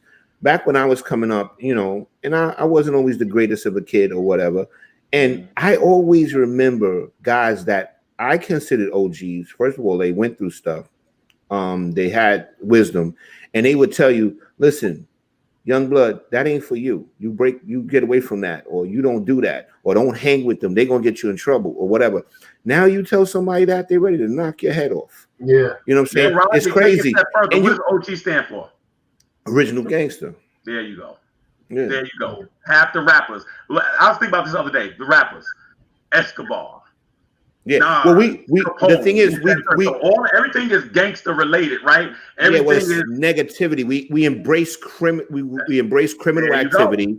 We embrace negativity. We didn't do none of that. We name ourselves after dictators. The thing is, it's just crazy, man. It's just lack crazy. of identity. At the end of the day, you still talking about self-esteem. You're still talking about not knowing who you are. And we guess what else, Kelvin? We had this conversation too. We're the only race that a derogatory statement can be said against us, or we say against ourselves, and nothing happens. Everybody else say something messed up about another race, and guess what? We canceled. It's over. It's dead. You know what I'm saying? Not integrate a Jewish or homosexual slur into pop culture. That's right. That's right. You can say that. You can say that N word till you fall down, and nothing's going to happen. Nothing's going to happen. Absolutely nothing at all. Nothing. Yeah. You know. No, we're in a place now, man, where we have some decisions to make, man, regarding what's important to us. I think, Monique, I understand the message of. I always dug the sister. I dug the sister going back to the whole. I think I'm strange that way. Maybe it was a lot of the reason why people kind of got off the Monique bandwagon was the reason I got on it. You know what I mean? I always took it as her trying to, stand up for herself. And said, hey, it's okay for you to stand up for yourself, to know your worth and all of that. But, so other people, took some of what she said in a different light. You know what I mean? But I think that through it all, what's consistent is that she is trying, even with this, is that she wants people to know their self-worth and act accordingly. So, but see, Derik, that's the thing. And I think that's what Brittany touched on. And this is what we have to do as a community. Whether or not you like the person, recognize when somebody's telling you something that's right. Period. Whether you're a Monique fan or not, sometimes somebody's just telling you something that is right. My father used to tell me, like, look, you're a grown man. I can tell you what to do. I'll tell you what I would do, though. At the end of the day, you have to make your own decision. It does not look good to be walking around like that. And sometimes it does look like you don't care. We are in a community where you'll go get a tattoo on your face and your neck, and then somebody can't get a job, this, that, and the third. No matter what, at the end of the day, you are in this society. You are in Western civilization. It is the bottom line. It is a wrap. And that we've got to deal within these parameters somewhere, and that's just it. And guess what? When you're in the barbershop and you say it, then I had a dude tell me one time, lay off the black man. Lay off the black man. In other words, at the end of the day, now you have this thing where it's like we're victims because somebody is pointing out something. Sometimes it's just foul. You do not walk out in the street with a toothbrush in your mouth. Not walk out there half dressed. It makes no sense. Yo, hold on, D. Go to the comments. I want to go ahead, Rodney. Yeah. I'm sorry, D. Sammy, can you bring that last comment up? Because I want Brittany to address that comment. What does she think about it? Go ahead. With Aquila? Yeah, this one right here. Yeah. She said, unfortunately, I've never met a black woman who could take criticism, correction, or anything like that. I think it's hard to say never. Okay. That's a big statement to make. Because it's not all black women, and that's probably just Aquila's experience with the black women she has been around. Mm-hmm. I don't meet too many white women that take criticism. Well, right. I just think it's a woman thing or, an ego thing, period. I think this isn't criticism, though. And I think it's important to look at what Keisha said. These women know it ain't right. They know it's not right. It's just like, well, you're not going to tell me what. It's more so of us not wanting to be told what to do. Mm-hmm. Yeah. Another thing, here I go with the money. Let's trace back and see who's making these bonnets. That's what I want to do. I want to find out who's making money. Just like we traced back and found out who was making the do-rag. It wasn't us. We know who's selling them. Yeah, that's what I'm saying. We know who's selling them. Yeah. So, Monique Ent's question is: do you guys believe? I don't think Tyler Perry and Oprah has anything to do with this. I don't think it was going to affect them on it. That road, that sale, everybody know. I think Jamie put in on our private chat to people and saying, I think black people mad at Monique when she told them to boycott Netflix. Yeah, I don't think. First of all, I don't think for her question. I don't think we can. And Brittany's point is well taken. We can't just have sweeping absolutes. Nothing's just. It's not everybody. Now she can make the statement. I've never met a black woman. That you can say that. You just can't say all black women. Whatever. I'll say this. Well, she said I never met. Yeah, she said right. That's what I'm saying. You can say that. But in Brittany's excuse me, Kelvin. In Brittany's defense, she just said about it may be the people she hangs around. Yeah. Right. What I'm saying is there were two comments. One was black women can't take criticism. The next one was I've never met. So there's two distinctions there, and one can be true, and one does not necessarily have to be true. What I'm saying is this: none of us like criticism, right? But there's something different between not liking it and accepting it. There are certain things about me that the guys can say, hey, Kelvin, this, that, and the third, look at it, and they can be right. And what happens is this. We come from a lot of people. Oftentimes, I've always said this. Some people are more interested in being heard than being right. Is that I have the right to say something or right to do something, and I don't want to feel like you're infringing upon it where it is still true. You see what I'm saying? And that's the bottom line. The thing with me with girl's statement is very important, though. Black women are born being criticized. Our hair at school, our body. I mean, at work, we can't wear the same dress that someone else who doesn't have a shapely body can wear, and we're criticized with it and told we can't wear that. And it's like I'm wearing the same thing she's wearing. Our hair, we can't wear our natural hair to some office buildings for a long time. They had to make a law saying you could wear your natural hair. So I do think that we are criticized very high, and I just think we're in a sensitive era where now we're not taking. The thing with me with criticism, right? Like, to me, I don't mind taking criticism. The issue is I look at where it's coming from. You know what I'm saying? Now, if it's coming from a person that I respect, I admire, somebody that raised me or whatever, but if some loser comes along and criticizes me, it rolls right off me and I just tell them, get the fuck out of here. But the bottom line is I always look at where that criticism comes from. Is it coming from a place of you really hating on me, or do you really love me? That's how I look at it. I think Monique went through a thing where she was sort of leaning on something that I guess it wasn't necessarily there. I think it's kind of being illustrated right now. Black people are not a monolithic thought. We don't all think the same. We don't all feel the same. She was when she was going through her situation with Netflix and everything, I think she was coming from a place of, hey, you know, I'm Monique, I'm a person, I'm someone we can rally around and have this ideal or whatever is ideal, and maybe we can rally around me around that. And a lot of people didn't take to that, you know, and we just believe differently, you know, whether it just be, you know, I don't want to give up my $10 subscription for Netflix, or, you know, I just don't feel you, you know what I mean? So I don't know. I feel like we're seeing that right now just play out in real time, you know? So here I go with the money again. Keisha, they not showering at all, girl. The thing is, you gotta. I kind of admire what Monique did, because Monique took a big hit in the pocket for what she stood up for. You know what I'm saying? So the thing is, you know, you got a lot of people that basically they're going to bow down, do what they got to do, say what they got to say, dance. They got to put taps on their shoes because they don't want to affect their bottom line. Like Monique took a big hit. She took a big financial hit for what she stood up for. Also, we have to remember Monique already had a lot of backlash about work in the business, period. A lot of people already said she's nasty to work with, she's hard to work with, she doesn't fulfill commitments. So you weren't coming to the table with a proven track record.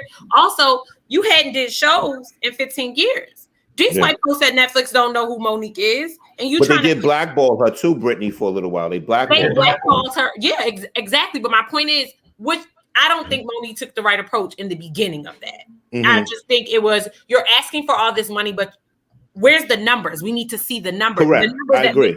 Today, for white people, it's business. We don't care about the color. Right now, it's not about your color when it comes to Netflix. Correct. It's strictly business. And you're not going to bring us this type of business. So why do you deserve this check? And she couldn't prove that. No, it's about a color. The color is green. That's what they care about. They care about if you're going to bring that money. You're correct. She's not bringing at that and time. You're right. I can't remember what was the white female she tried to compare numbers to. There you go. She didn't have Amy Schumer's numbers. I do agree with that. That's what I think she was wrong about. But like I said, I still respect her stance because she took a beating financially. Yeah, but you stand on your ground by yourself. You was telling the whole black like Netflix. What? This is what we not going to do. At least Dave Chappelle didn't say abandon Netflix. He said just don't watch my show. Yeah. So with Brittany, with that said, man, listen, I love you, my favorite niece, for coming on. We gotta move on to the show. Thank you for coming on. Thank you for Brittany go to bed early. She's one of them young people that be in bed. I'm putting this right back on, but I'm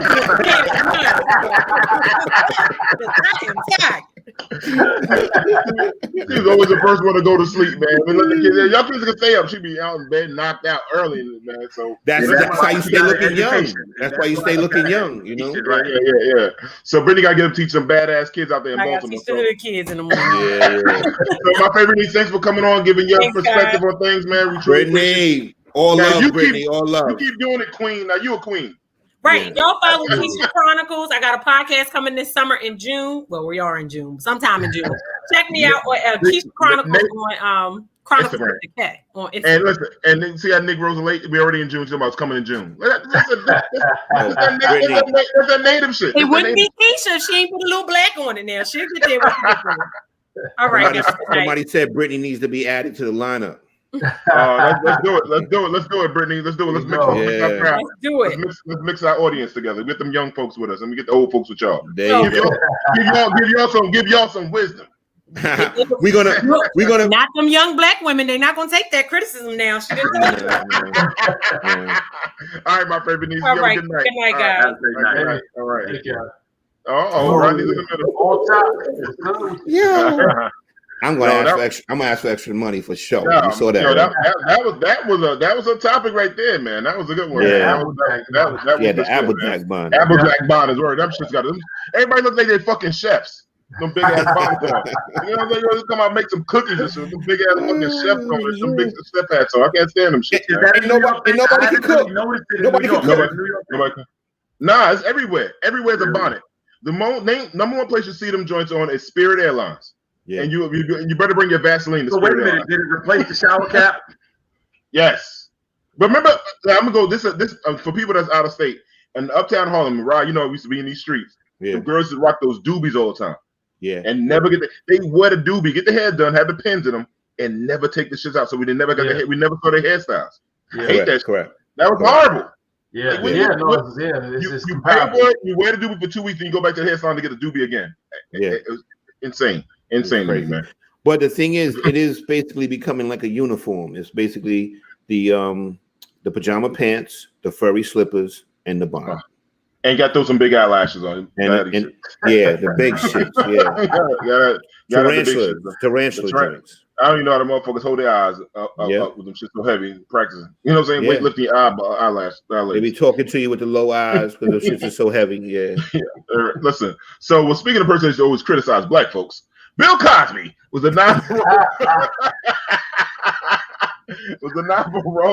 at the in Pennsylvania Supreme Court for a new trial deadline. Damn, Bill. God damn, man.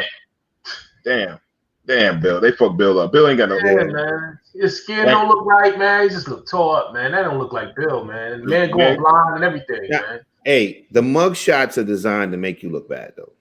Seriously, they do. They use a very cheap camera. They use film. It's not great lighting. So the thing is, I mean, everybody's gonna look bad when they take a thing. But my man Bill is in jail. But the thing is, I see it differently.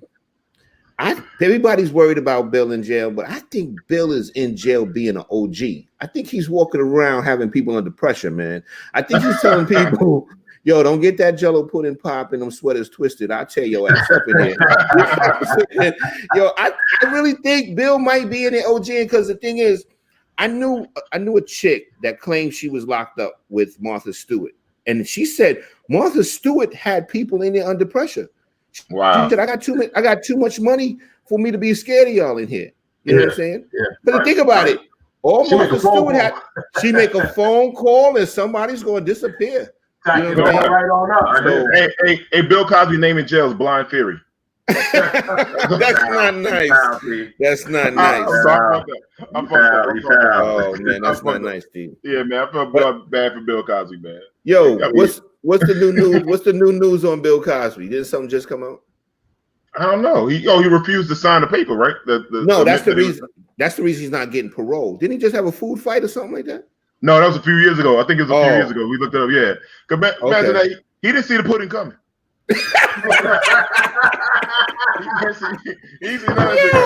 He started throwing food around because they didn't have no Jello pudding up in the spot. Yo, he just got upset. I've never seen a bigger fall from grace. Never. I mean, they called him America's dad. I mean, I'm talking about America's dad. White families was like Bill Cosby is the truth, and it's just see it, man. It's sad. It's sad to see because I mean, he had an empire, definitely. They can't let that man die in prison, though, man. You know that can't be a good look. No, he looked like he gonna be around. He looked like he not having it. How many years he got? How many years he got sentenced? 8 to 10 years, right? Let him die. Well, I don't know what his sentence was, but it really doesn't matter what Bill Cosby's sentence is. Bill Cosby is 83, I think. That's what I'm saying. So even 3 years, 2 years is a long time for somebody that age. Just off his age alone, it's kind of dubious that he's in. Correct. And the thing is, Bill Cosby won't get parole because he refuses to go to that counseling for sexual offenders. He won't go to it. So that's why. And they told him he has no chance of getting parole unless he attends the counseling. I still watch it, Brad. I haven't watched it in years. Yeah. If it comes on, I watch it because there's some classics. I haven't seen it because I think I've seen every friggin' Bill Cosby Show episode. He's not Cliff Huxtable.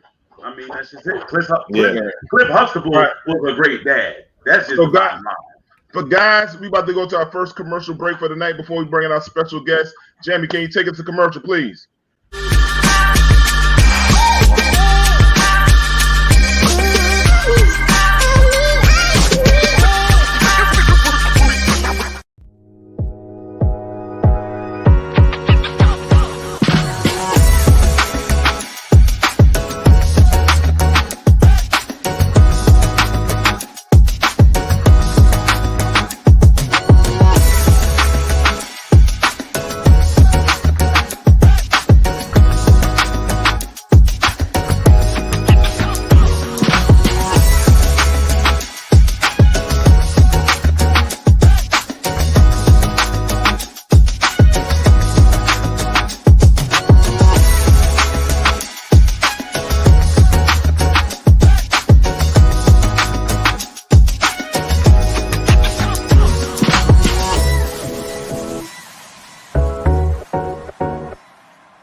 Welcome back. There you go, Derek. That's right. That's right. We lost Rob, but anyway, there you go. Oh, he's back. He's back. You know what I'm saying? Can't hold a good brother down. No, So our first guest, we talk about pride and different things like that. So this time we're gonna talk about a little bit about relationships. My first guest is a brother I grew up with, my man Kelvin. He was born in South Jamaica, Queens, South Side. We outside. Graduate of Morehouse, historical black college. That brother's a smart man, very smart brother there. And he has a book out. He's the author of a book called Dare to Journey. It was a blog. I'm sorry, Dare to Journey. The blog about covers middle-aged people in multitude of different topics. So, Jamie, can you bring in our first guest tonight? Our second guest tonight, light-skinned Kelvin.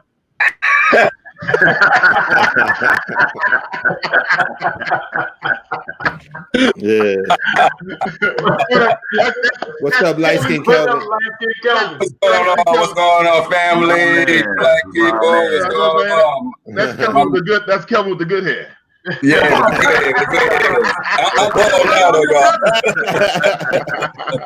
Oh man. So Kelvin, man, listen, man. Who is Kelvin Abney? Kelvin Abney, as you stated, born from Southside Jamaica, Queens, New York. Very proud. I carry that flag. A lot of people who are not from that neighborhood just don't understand. Very proud. Attended Morehouse College, as you stated. Graduate from Morehouse with a psychology degree. Ultimately, earned my MBA from Keller Graduate School of Management in Atlanta. And I'm a jack of all trades, man. I love just figuring things out. I've always been like that since I was a child up until now, and that's why I'm in operations for Amazon as an operations manager, and just trying to dig deep to determine what problems there lie and look for solutions to fix those problems. That's who I am, and I love life. I love playing chess. I love sports still to this day. I work out, and I love traveling, and I do what I do. That's all I can say. That's what's up, man. So Brad saying, what's up? Got two Calvins. Two Calvins. Listen, Kelvin, I tell you not a lie. To Steve's inauguration as mayor, I always thought your name was Calvin. For real? Hey, Didi, check this out. No, listen, I'm talking to the group. My mama thinks my name is Calvin. She named me Kelvin. She told me Calvin. Yo, I think it's the same thing. I don't know what the big deal is. I understand. Let me say this. All those names are knockoffs of Kelvin. Kevin, knockoffs of Kelvin. But Kelvin, let me say this. First of all, thank you for joining us. I also wanted to go to Morehouse. Only thing is they had some type of GPA requirement back then at SAT. But outside of that, I would have gone if it wasn't for that problem. But I just want to say, you've done a lot to really, really kind of empower people as they've grown older.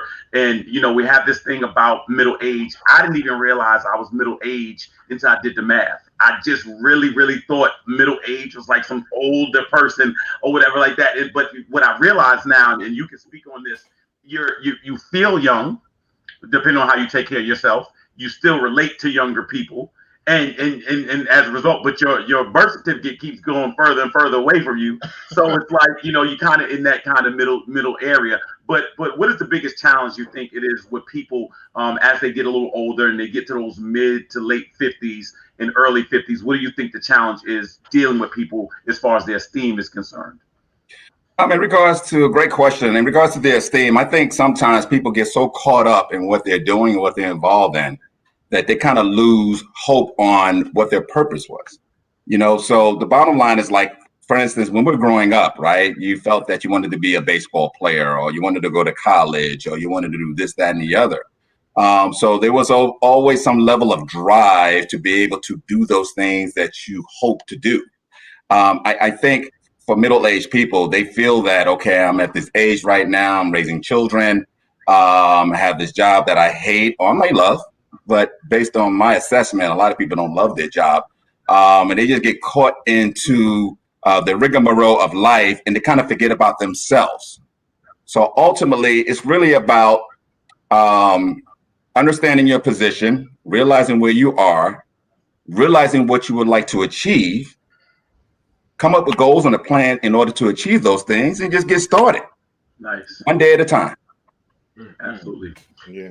Kelvin, what do you think about a person? Well, like I said, we're talking about people achieving their goals and all of that. You mentioned that. What do you think about people who, let's say, I'm a certain age and I feel as though I have not accomplished enough? All right, because it seems like that is another ribbon that's kind of going through our age group. A lot of people who may have looked around and said, I have not accomplished enough. I'm looking at my friend, I'm looking at my cousin or my friend, I'm looking at someone on TV, and they seem as though they've accomplished so much more than I have. How do you deal with that at this age? You know what I mean? Or how do you find like what's important to yourself? What do you think about that? Well, accomplishment is all relative. It's based on what you think you accomplish and what you feel is important to you.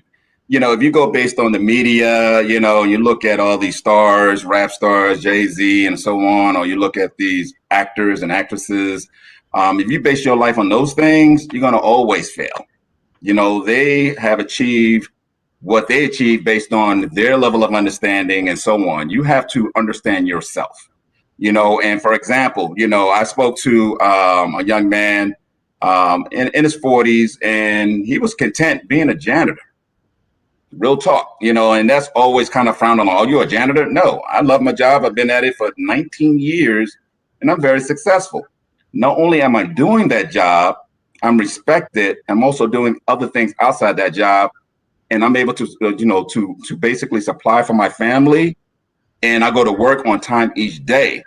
And if you really think about that, he put things into perspective, because what you think is success is based on what you think, not based on what other people think. So you can't really compare yourself to other people. So I think a lot of people need to step away from comparing themselves to what they see out in the media or what they might hear, and just love themselves for who they are and what they're doing in life. Right. Light-skinned Kelvin. I had a question. Midlife crisis, is it real? It's what you consider. It depends. I mean, you can't dispute that you're getting older. Mm-hmm. For a long time I had hair on my head. I had zero gray until like a couple of years ago. I was very athletic. I would play ball and I would compete against people in their 20s or whatever, and I would kill them. And so, but as you get older, you begin to realize that, I'm at that age right now, and people talking about retirement, and then, you don't move like you used to. The family dynamics have changed. You personally have changed. A lot of things that you thought was very important when you were growing up is not as important anymore. Correct. And it's all about simplicity in life, at least for me anyway. And so, middle age is real. It really is. But it doesn't mean that it needs to hinder you or stymie you in your position in life. You got to still continue to move forward and enjoy life. Yeah, but do you think that basically hinders a lot of males? Like, basically, like they just won't accept it very well, and basically it causes. I know a particular person that basically that kind of causes a little bit of depression as a result of that. And I try to explain to him, Father Time is undefeated, and basically we all get old, but the thing is, you got to keep moving. You got to keep doing your thing. But do you see that in a lot of men? Yeah, I don't see it in a lot, but I do see it in some. Okay. Some people do struggle with getting older and dealing with those challenges. But I think it's important to be able to incorporate yourself with a circle of people who continue to support you. So basically, you got to have a support system. Correct. That's the first thing. The second thing is that you got to believe in you. Regardless, as you stated, you cannot control time. That's correct. One thing we can control. You got to take advantage of every second that we have. And in doing that, you got to wake up in the morning saying, okay, is the glass half empty or half, or half full? So it's based on your perspective and the way that you think. And so if you think positively, thinking like, okay, you know what? I woke up this morning. Despite my age and the things and the struggles that I'm dealing with, I woke up this morning. That's a kickstart into making your day a better day and your life a better life. Good. I agree 100%. Light-skinned Kelvin. And also, I think people are first of all healthier now. I mean, when I was a kid, I thought somebody 50 must have looked like they was 100 years old. And now you look at Jamie Foxx is over 50, Jennifer Lopez is over 50. It depends. The only thing I will say is I don't try to walk around acting 20 or looking 20 or whatever. I think that's the thing. Somebody once made this statement, which I love, is celebrate the season you're in. You know what I'm saying? I'm this age. I don't want to be 20 again because I've done that. I've been 30. You know what I'm saying? I don't want to walk around trying to sound like teenagers and things. And I think that's one of the issues because it looks ridiculous. Whenever you hear somebody, you know, older and they try to sound like using the terms of today and all this stuff like that, it just looks ridiculous. I don't know if you ever encountered that, but I do, and it looks horrible to me. Yeah. I have personally, you know, I used to be a critic of, you know, older men where, or older people in general, where they still try to wear the fashion of people who are like in their teens and 20s, and they just look absolutely ridiculous. Yeah, exactly. You know, yeah, you need to embrace who you are and your age and respect that it is what it is, and just live life, man. Just chill out, enjoy. And a case in point, you know, again, begin to get gray hair. You know, initially when I began to grow my gray goatee, man, I was like, because always, you know, was clean shaven. I love my joint. I love my joint now, you know, because it's me, you know. So yeah, it's who you are. I know we had a couple of comments. I just want to say, Jamie, can you bring? I think Brad had a comment. A few people had some comments. I want to make sure we talk to the audience. If you feel like you're missing out on a few certain things, you can still participate in them now. Maybe at a different speed, and all the other things you've done are not wasted, simply experienced. That's pretty deep, man. Good you point. know? Yeah, I appreciate the confidence and self-esteem I have now in my 40s that I didn't have in my 20s. Yeah, absolutely. It's weird to be old and sexy at the same time. All right. I can't stand when guys my age, my son's age, hit on me and act like the age difference is not an issue. Creepy. Hey, you know, fellas, man, we're hunters, man. We're natural hunters. You know. Right, so I stay young, I stay no cap. Hey, Kelvin, we gotta get some new slang, man. Get some young people slang, man. Kelvin, how do people deal? Like we all middle-aged people, right? Men like that, and somehow middle-aged people are still looking for relationships, lasting relationships, and a lot of people bring in some of that old baggage. People say baggage or that toxic stuff into the relationship. Like, it's kind of hard for people to meet people because a lot of people have a lot of toxic stuff in their past. How do you think to tell people our age to deal with a person that might have some of that baggage, but they're in love with that person and they can see the potential, but they want to see how can they help that person shake that baggage off? Well, first off, it starts with transparency. You have to be upfront. You have to put everything on the table. You know, there's no time for games.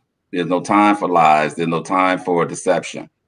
You know, you have to be honest with yourself and with the other person, and with hopes of them doing the same.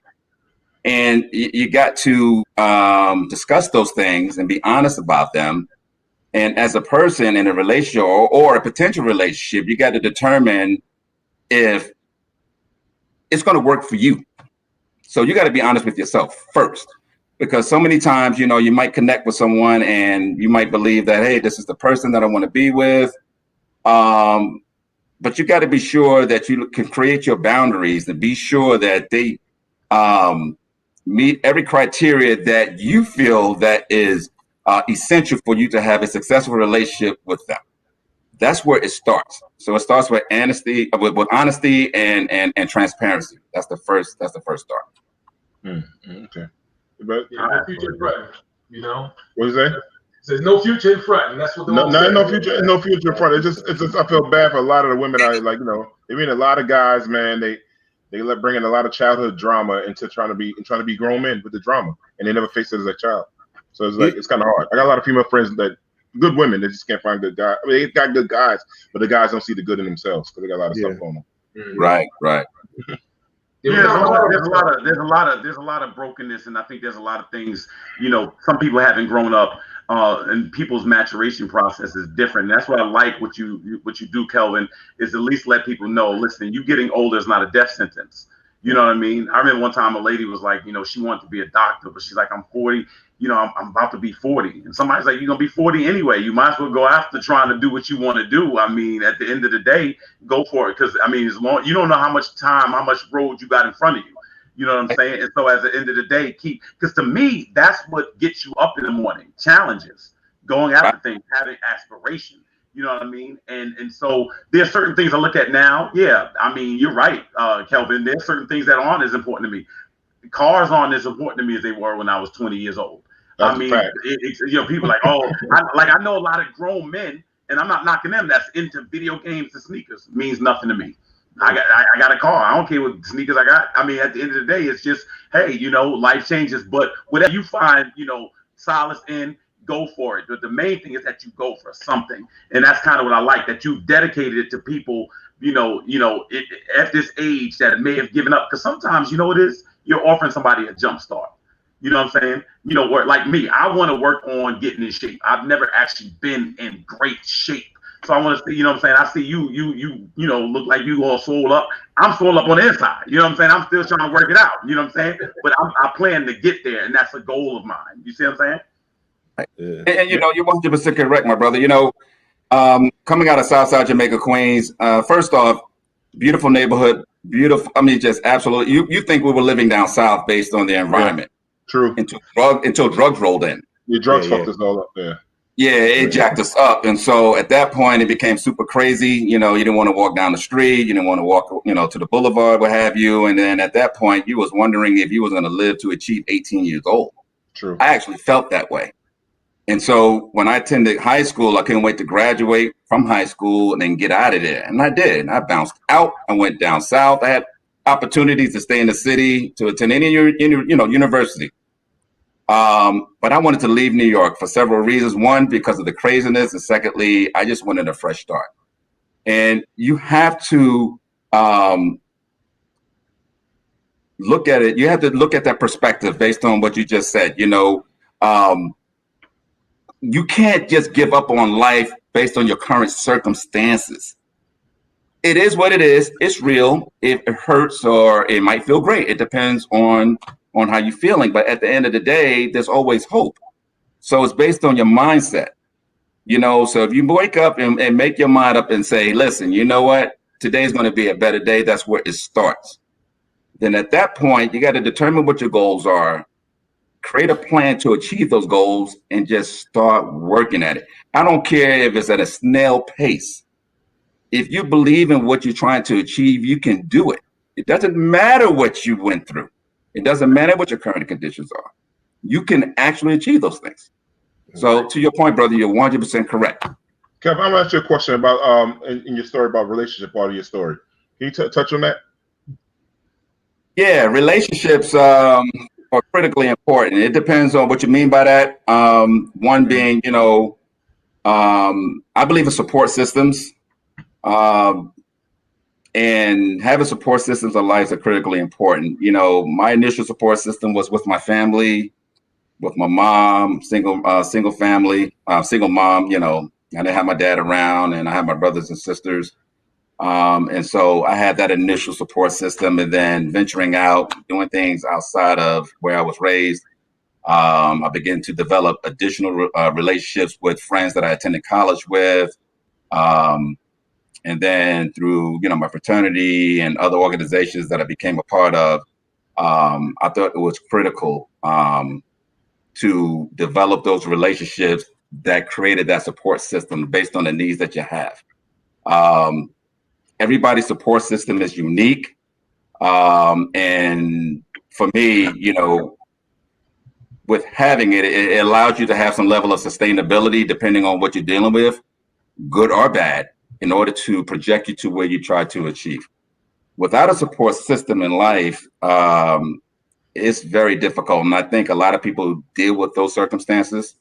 And that's why you have, a lot of people committing suicide. You have people dealing with a lot of anxiety issues leading into depression and things of that nature because they don't have that support system. And not to say that won't happen even if you have that support system, but having a support system can kind of lead you out the way and help you venture into, brighter days. You're right, Melvin. We saw that comment, Melvin. You're right about that. Yeah. Yeah. Go ahead, Rodney. They lost? Yeah. Oh, sorry. I'm sorry to interject. The Knicks lost? The Knicks lost. They lost 103 to 89. It's a wrap, man. Well, listen, we were happy. We got Brooklyn still. Fuck Brooklyn. Hey, Kelvin. They just came across the water. Kelvin. There's a few people on this podcast that didn't believe in my Knicks. When I saw them in the first game in in training camp. In the preseason. I'm not gonna say no names, but it's not me. It's 3 other people here that it wasn't what I would say. I was always rooting for. I was happy to make the playoffs. I think D is absolutely right. I just don't know if tonight is the best timing for that statement. Yeah. or doing this interview. But I wanted to ask you a question, Kelvin. Along with relationships too. I know you said transparency in relationships, and I'm talking about relationships, with wives, girlfriends, stuff like that. Transparency and side chicks and transparency, honesty.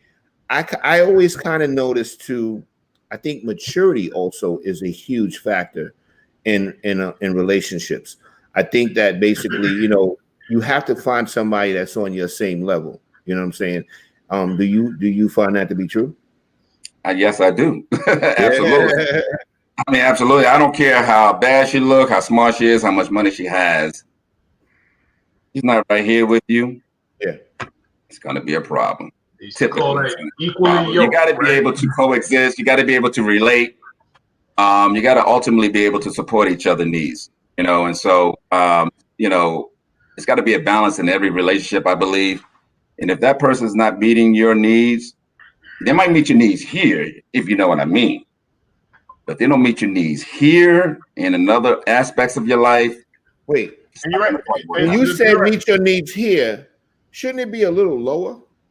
Like when you had your hand? Yeah. Hey, the words that come out of Rodney, these views are from Rodney. I didn't say nothing. I asked the man a question. Listen, I can keep it raw now. I can be raw. I could be wrong, but I'm very honest. But it just can't be, 1 or 2 things, and don't get me wrong, every relationship is not going to be perfect, no. But it's got to be a good balance where those needs are met on both sides. Yeah. Kelvin, what you said right. It's like the needs people don't understand. Like people think when some people say needs, they think financial needs. No, it's emotional needs. Listen and be heard needs. Those kind of things, the little thing needs. I think people get them mixed up with the money aspect of like when somebody says needs. And Lisa, yes, we saw the Yankees still win. That's right. We still got one New York team doing well. Yeah. The thing is, money don't always stay. Money comes and goes. If your relationship based on money, you ain't got a strong relationship at all. Go ahead, Kelvin. I'm gonna say, but Brad comment. But go ahead, after you comment, I'm gonna bring Brad comment back up. Go ahead, Kelvin. Yeah, I agree with you. I made a lot of money in my lifetime, and I lost a lot of money. Yeah. And money's all relative. It comes and goes. You can't take it with you to the grave. But what's golden to me, what is the most important aspect for me in life, and you can't put it's just too rich to be having that person that's going to be able and hold you down. That person that's going to hold you down, that can relate to you, that love you and respect you, that can understand you. I'd rather live in a hut versus have $1 million and be with the wrong one. Correct. Oh, if you are a giver, the worst thing you could do is find yourself with a taker. Correct. That is a terrible combination. You become an enabler. And you get in those codependent relationships. Listen, you're talking to 2 dudes, Rodney and myself, that went through some hardcore divorces, and I'd rather lived on. We slept on couches, lived with other relatives than to stay in that. Whoa! Don't make it seem like we lived on the couch together. We didn't do that. I gotta watch your ass. We're not Bert and Ernie. Okay, no, we're not Bert and Ernie. We lived on couches separately in separate places. Right. Somebody got some question right there. Yeah, Quilla asked a question. How important is it to have a common love language in a relationship? What do you think? Love language is important. I forget all the love languages, so don't get me wrong. But there are definitely some love language needs. Some are based on service, level of service, based on my remembrance. I forget the whole love language thing, but I've read about it, and it's critically important. And I think that you got to understand your mate. Yeah. You got to understand your mate. What makes them tick? What turns them on? What turns them off? You need to know the offs more than the ons. Yeah, absolutely. You know, sometimes, for instance, back in my day, I was kind of rah-rah, and my mate didn't really respond to that so well. I had to learn how to pull back and respect that they didn't respond well to that, and then how to approach that person in a more loving way. And believe it or not, I got more results that way. So you got to kind of understand it's not always based on, this is the way it is, this is the way we're going to do it, this is the way I've been taught, and I'm the man. Nah, it doesn't quite work like that. A real man, in my opinion, is being able, and it's the same thing for women, a real woman too. You got to understand your mate, understand what motivates them, understand what makes them tick, understand what pisses them off. And then making those adjustments. Have you ever been like on a skateboard, and you just don't get on the skateboard and you're just riding down the street and it's all the same? No, you want to hit a pothole here. You got to know how to maneuver. You're driving your car on the Van Bush Expressway. You got to know how to maneuver around those potholes. You got to be adaptable. That's just the bottom line.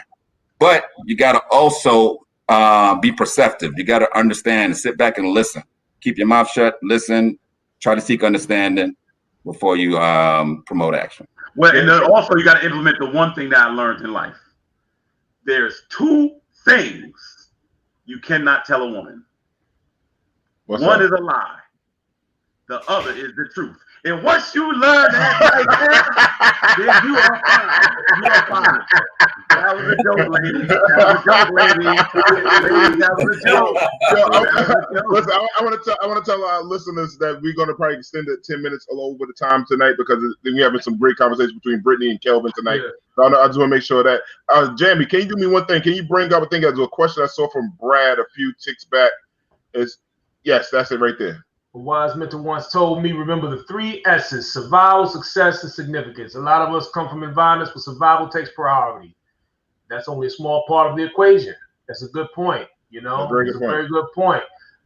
Kelvin, really quick question though. So you're middle-aged, we're all middle-aged, and you got middle-aged singles watching. Where do they go to find their ideal mate? Whatever that means. If it means marriage, if it just means jump off on the weekends, I don't know. What do you do? How do you get that? How do you reach that goal? Of your ideal mate. What do you do? What's on the line for that? Number one is just understanding yourself and what you need. That's the first thing before you jump out there, because you go based on, you got to go to church, or you got to go hang out at the bar and all that stuff like that. That's all old school and it's all mythical, but you got to understand yourself first and what your needs are. That's the number one priority.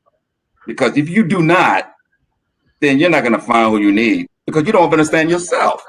So understand who you are, get yourself together, get your foundation right, determine what your needs are. Like for instance, some people might, really want a marriage.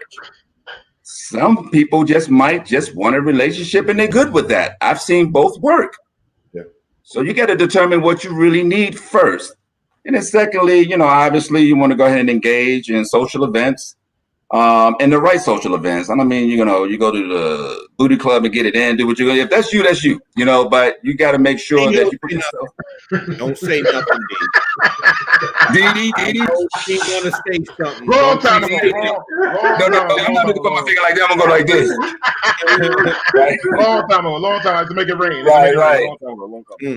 You got to position yourself for success. So ultimately, it's like anything else. You want to work hard and get that promotion. You do what it takes to get that promotion. You position yourself. You want to buy a house. You save your money. You get your credit right. You do what you have to do to position yourself. You want to work out. I don't care how big you are. You got to start. It starts here. I want to do better.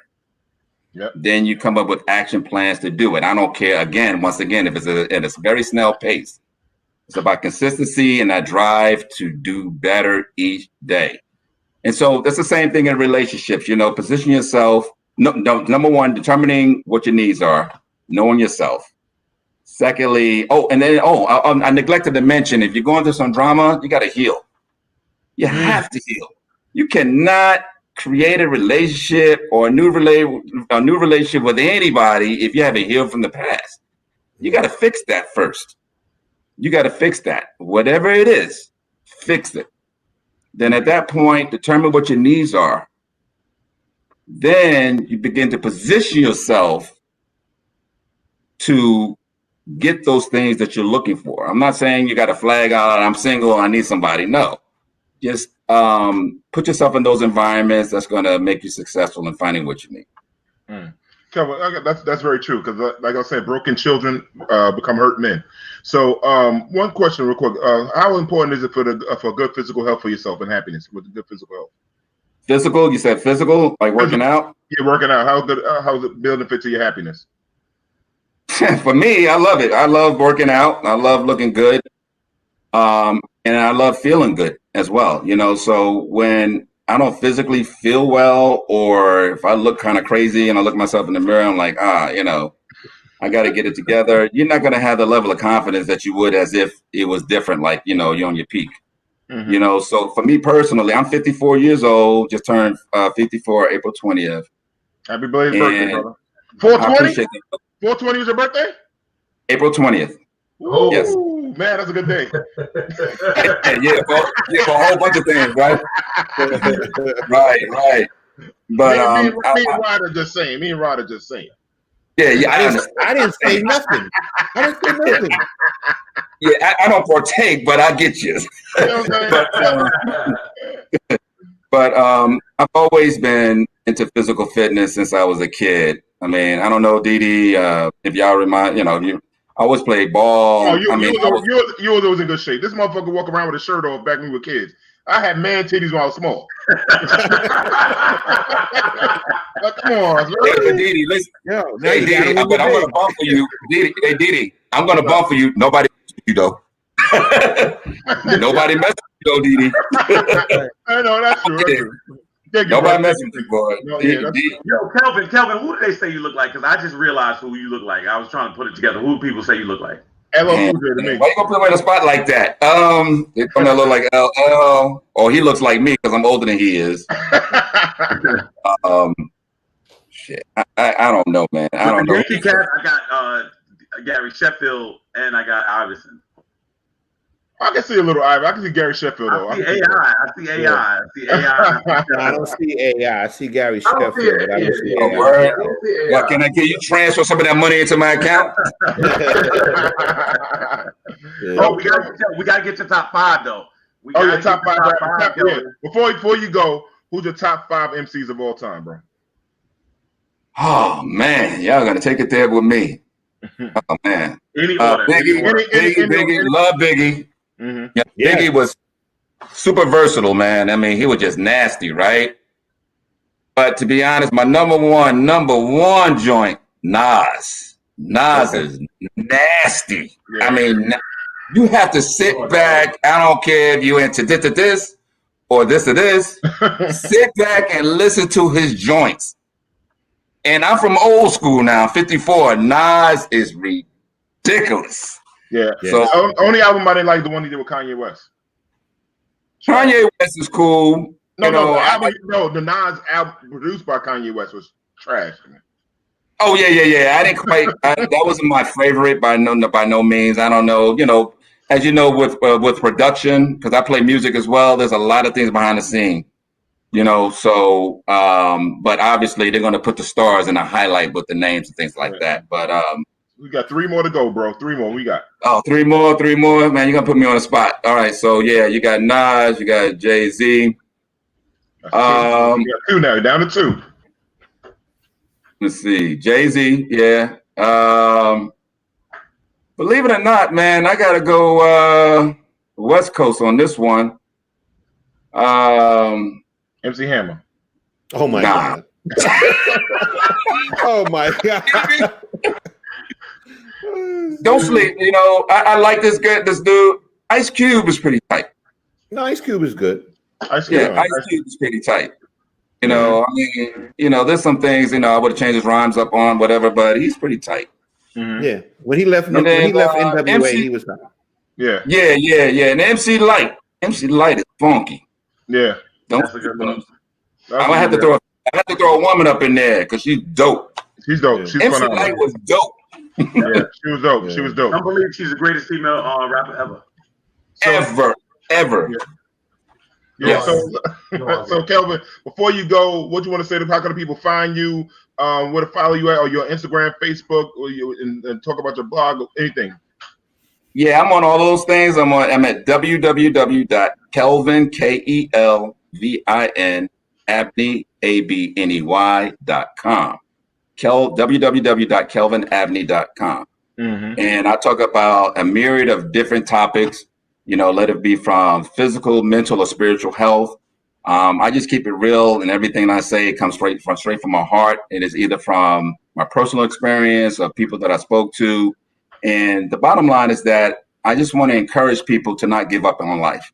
I know life is hard. We're dealing with a lot. We're trying to balance so many different things, from family to maybe death from COVID to a job loss to a breakup. It doesn't stop. Only you can determine if you want it to stop or not. And I don't think you've been placed on this planet for it to happen that way. So you got to get out that cave, do what you got to do positively now, right?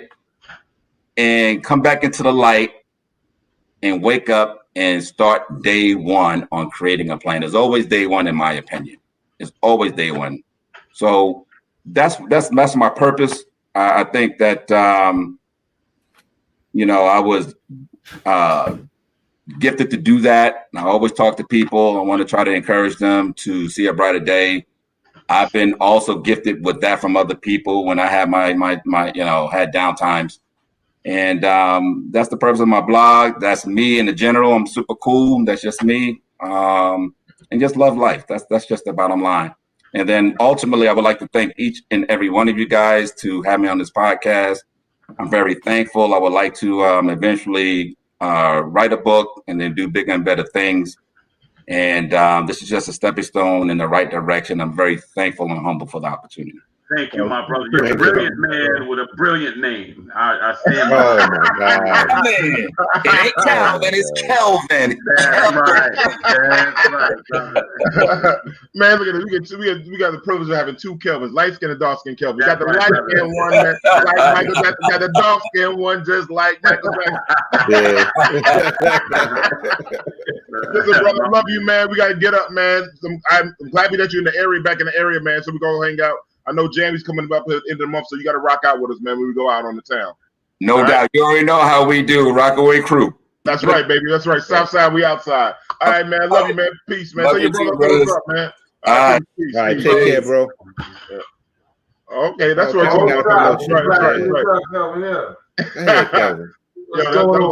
Oh man, we getting some smoke tonight, man. This is some good topics tonight. Good guests we having on tonight, man. Yeah. We're talking about so we're talking about relationships, and the last thing with light skin Kelvin, withholding sex in a relationship. Anybody want to jump on that? That's a bad idea. I'm gonna drink this. That's a bad idea. That's never a good idea. I think that's unacceptable. You know what I'm saying? Now, of course, if we're talking about somebody withholding sex because there was some outside interference or whatever, now you're dealing with somebody that's probably hurt or whatever. But just as a punishment, I say absolutely not. Me and my wife cannot be speaking. Text me and I'll be upstairs. You know what I'm saying? We ain't gotta talk. Just text me. I'm coming up. You know what I'm saying? But no, I think that's a very big problem. If somebody trains the other mate that if you do something wrong or something I don't like, I'm going to withhold sex from you. I think that's very bad. It's against the vows. That says to have.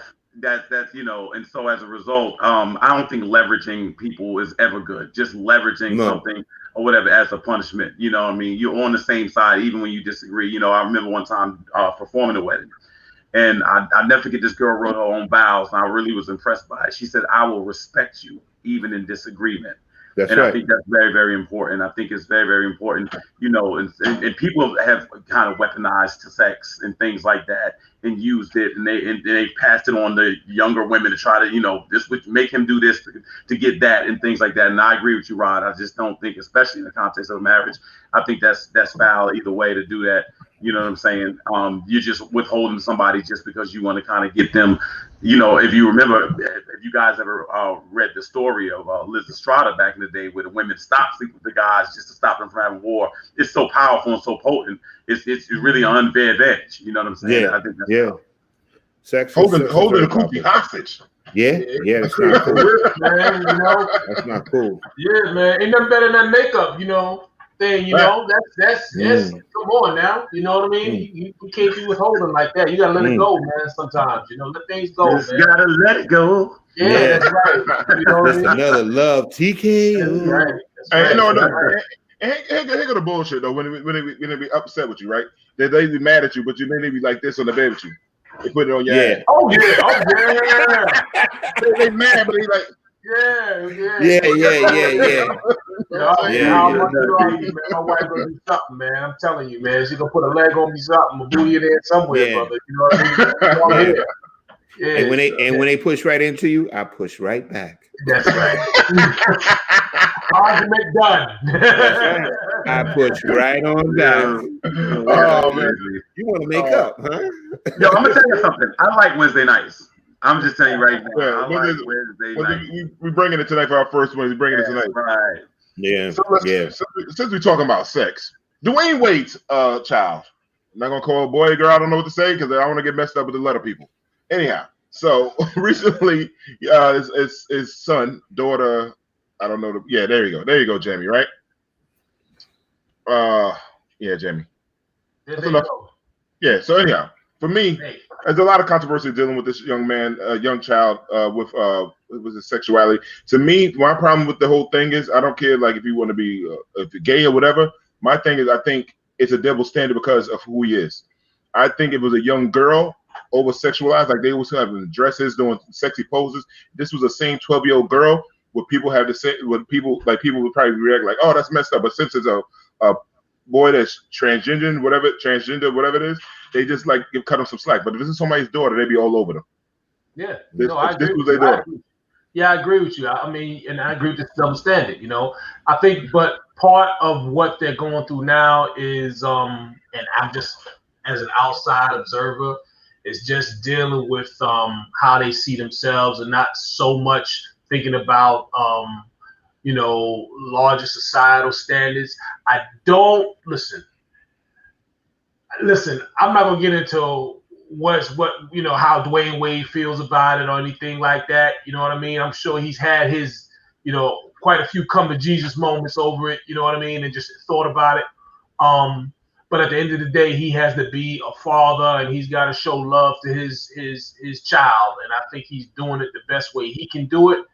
But I think that I would like, and I don't know that he hasn't done this, but I would like to see these children just hold off on the sexual identity stuff for a little while. You know what I mean? You haven't had an opportunity to feel your young budding manhood.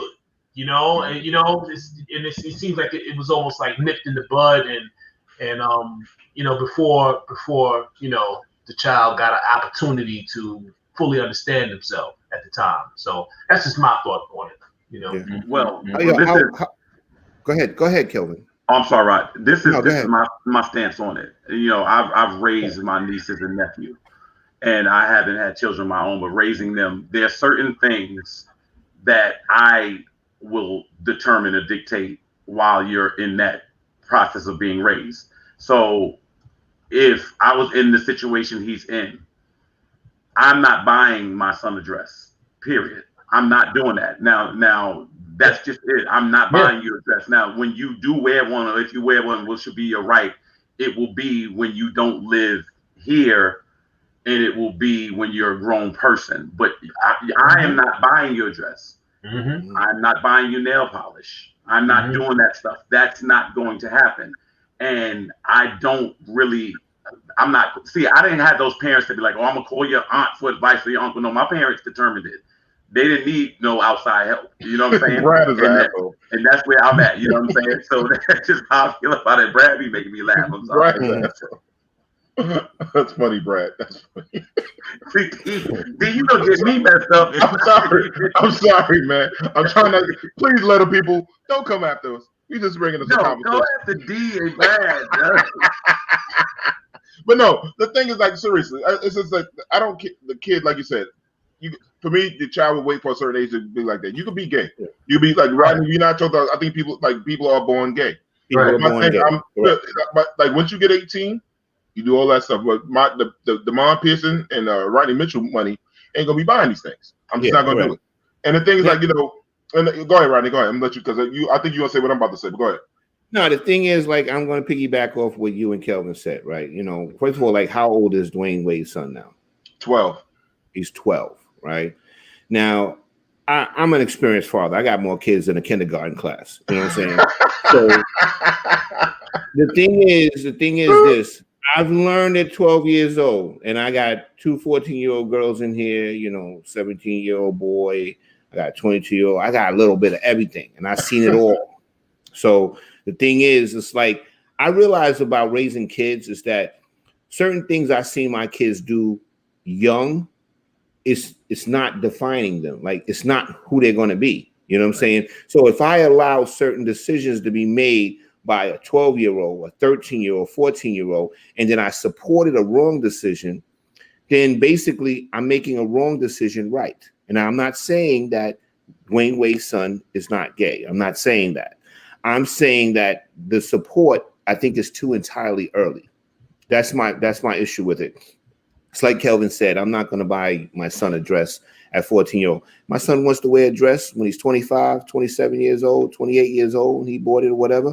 And that's my son. I'm going to love him to death. I love my son or whatever. But the bottom line is I'm not going to buy you a dress at 12 years old because, in my opinion, from my experience, you are not fully developed yet to make that decision. Right. Like I said, I remember when my son was young, he kept picking up girl dolls. But that's not the way he turned out. You know what I'm saying? So what if I had started buying him girl dolls when he was little and whatever? And he's like, well, my father thinks this is all right, so I guess this must be okay. But that's my point that there, like I said, I'm not saying Dwayne Wade's son's not gay. I'm just saying I think it's entirely too early for them to be pushing this so hard. Right. Go ahead. Go ahead, D. No, I was saying, you saying, we're saying about the buying of stuff. And also it was like, you know, it's a double standard. Could your child, like, you know, my daughter or son could not come home and have sex in my house roof. Like, you know, like people say, oh, you know, get the kid has a right. Yeah, they have a right, but not. I still have the dictatorship of this shit. I'm gonna let you say some shit, but we gonna talk about it. But at the end of the day, I make the final decision.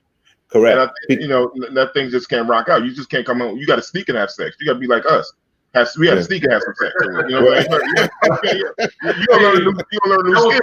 That was some of the best of our time at the moment, man. It's like forbidden fruit, right? You know? Yeah. Like I said, you're gonna be who you're gonna be when you get older. You know what I'm saying? Yeah. Okay, and then that person, you got plenty of time to get older. And you got, it's like I tell my kids, God willing, you will be an adult longer than you will be a child. Right. You have plenty of time to make your own decisions. And you have to put them on the right path to adulthood too. You know what I mean? It has to be a strong, straight path, man. You just can't just acquiesce to every little fad or whatever is going on. You know? And another thing I tell people all the time, having worked with young people myself, you can't just vacillate between when you want to be an adult and not. Like you an adult at the party, but you're a child at the precinct. Yeah, you know what I'm saying? Like you know what I'm saying? Something go wrong, call my mother. But other than that, you've grown. So now you're gonna, you know what I'm saying? We're gonna play it down the middle one way. I've seen that a lot at work. I've seen guys, they talking all that mouth, running all that mouth, and then when all of a sudden things go bad, they want to resort back to being a child. Now, Masali makes a very good point, and the truth, and I can answer very simple. In that, you're not supported. I can't front. Now, what it is, my support is you sit down at the table, you got something to eat. That's as far as my support goes. It is not as far, you know. And it's the same thing when, like, this guy was in Target looking for clothes for his 6-year-old, and he buys something. The mother like, no, that's not his style. He's like, he ain't got no style. He got whatever I buy him. That's his style. Like, No, the thing is, I get the identity thing. You know, like I said, I got a lot of kids. The bottom line is, each and one of my kids, they go through an identity issue. They go through this period of finding themselves, and like I told you. They're trying to figure it out, but there's certain things you cannot support because some of those things are adult decisions, and they have to be adults to make those decisions. Yeah, like if a person, my kid is going through an identity crisis, I feel like being a crackhead. I'm not letting you be a crackhead. Correct. I'm not gonna let you be a crackhead. I'm not gonna bring crack home for you. I'm not gonna say, hey, I got you some crack today. You know what I'm saying? Sexual preference, give a kid telling adults a sexual preference, you're right. You know, they need to. You know, it's ridiculous, man. And the thing is, I'm not being one way. I'm not being one way. The thing is, it's like with my son. Like if my son was 12 or 13 years old, it's like D said, you can't come home and have sex with girls in my house. You know what I'm saying? So it's both ways. If they were gay, no boys, whatever. Yeah, you can't do it. No matter you're straight, gay, whatever. It doesn't matter. You're too young to be making those decisions. Period. Right. That's why there's parents and that's why there's children. Yep. So I'm gonna go to one more thing. As Brad, real quick, this is gonna lead me into what Bradley said about Dwayne Wade. Can you put it up, Sam? And this is gonna lead me to my next I'm segueing off to. Gabrielle Union is the boss of the relationship. Glad you said that, Brad, because that's what Dwayne Wade just said recently. That's what Dwayne Wade did say. She wears the pants in that household, so you know. Wait, did he say that he does not lead, or did he say that she is the boss? She does. He does. She leads, or some shit like that. Right? He said that. She leads. He said that she leads, not him. She leads. Correct. She leads in this relationship. Does it? Does it have? Maybe it has something to do when he cheated too. Maybe that's how she became the boss. Yeah. And then somebody said, I think Nikki Lewis has said, can you bring that up? Yeah. Yep. I agree. Give him therapy, or I mean, just in walking through. Now, we're not saying. Let's get it straight, people. We're not saying being gay is wrong. We all have gay relatives. We have gay friends. We're thinking like the age of this child to make sure they know what they're doing to make this decision is so young. One time they're talking about cutting off this young man's penis. I mean, young child's penis. I want to stop saying man. I'm trying to work on that. I'm working on it. Right. So I know it's people saying the girl, the pronouns and all stuff like that. And I think that was so wrong. He was 11 at that time. Now we're talking about 12. D, to me, this is very simple. Before you're an adult, I'm gonna make the decisions for you. Some decisions you ain't got to worry about. I'm gonna make them for you. That's it. You may say, you know what? I'm 8 years old and I just want to eat. I want to eat donuts for breakfast. No, you're not. You're gonna eat what you're supposed to do for breakfast, and I'm gonna make sure you know why. Because you're not mature enough to make the decision for you. So I'm going to make it for you. And that's why I'm responsible for you. That's why if I treated you wrong, somebody's going to come in and see me about it because I'm responsible for you. And that's it. So that's the bottom line. I think their wealth and their fame kind of allows them to live this sort of insulated reality where, you know, they just kind of separate from the common sense of the masses, man. No, I'm gonna just be honest with y'all. I remember Dwayne Wade with them capri pants on. So I'm just Somebody told him right. Somebody told him that was a good. Yeah. Oh God. Oh, I don't know what Kelvin said, but he about to get the Sammy Jammy. Me? Right. Yeah. Well, he look a little left-handed. He was grown with the capri set pants. I'm blaming him. Like I know. I was with you, Kelvin. I'm like, don't let this money gas you. And like little Boosie said, like Brad said, come on, man, don't cut his dick off, man. Come on, man. Yo, you know what's funny? I gotta admit, somebody said I was mean. The other day, I didn't know it was like that. I thought I was the nice. Hey, we gotta have Monique in there. Monique says she leads in the relationships, and but it comes to unless it comes to final decision. Honest with you, you know what, Monique? When they stole a Red Bull machine, they took a lot out of me. That's true. Wow. Now he's saying you're a bigot. Yo, maybe they talking about the light skin Kelvin. Maybe they talking about the light skin Kelvin. Yeah. Maybe they talking about the light skin. Oh man, this will be over time. I'm gonna go ahead, Rob. This comment. I'm just saying. I want to clarify something too, right? Like, I know married couples where sometimes the woman leads or whatever, and then I say that there's certain marriages where I say yes, she should be leading because he don't have the skills to lead.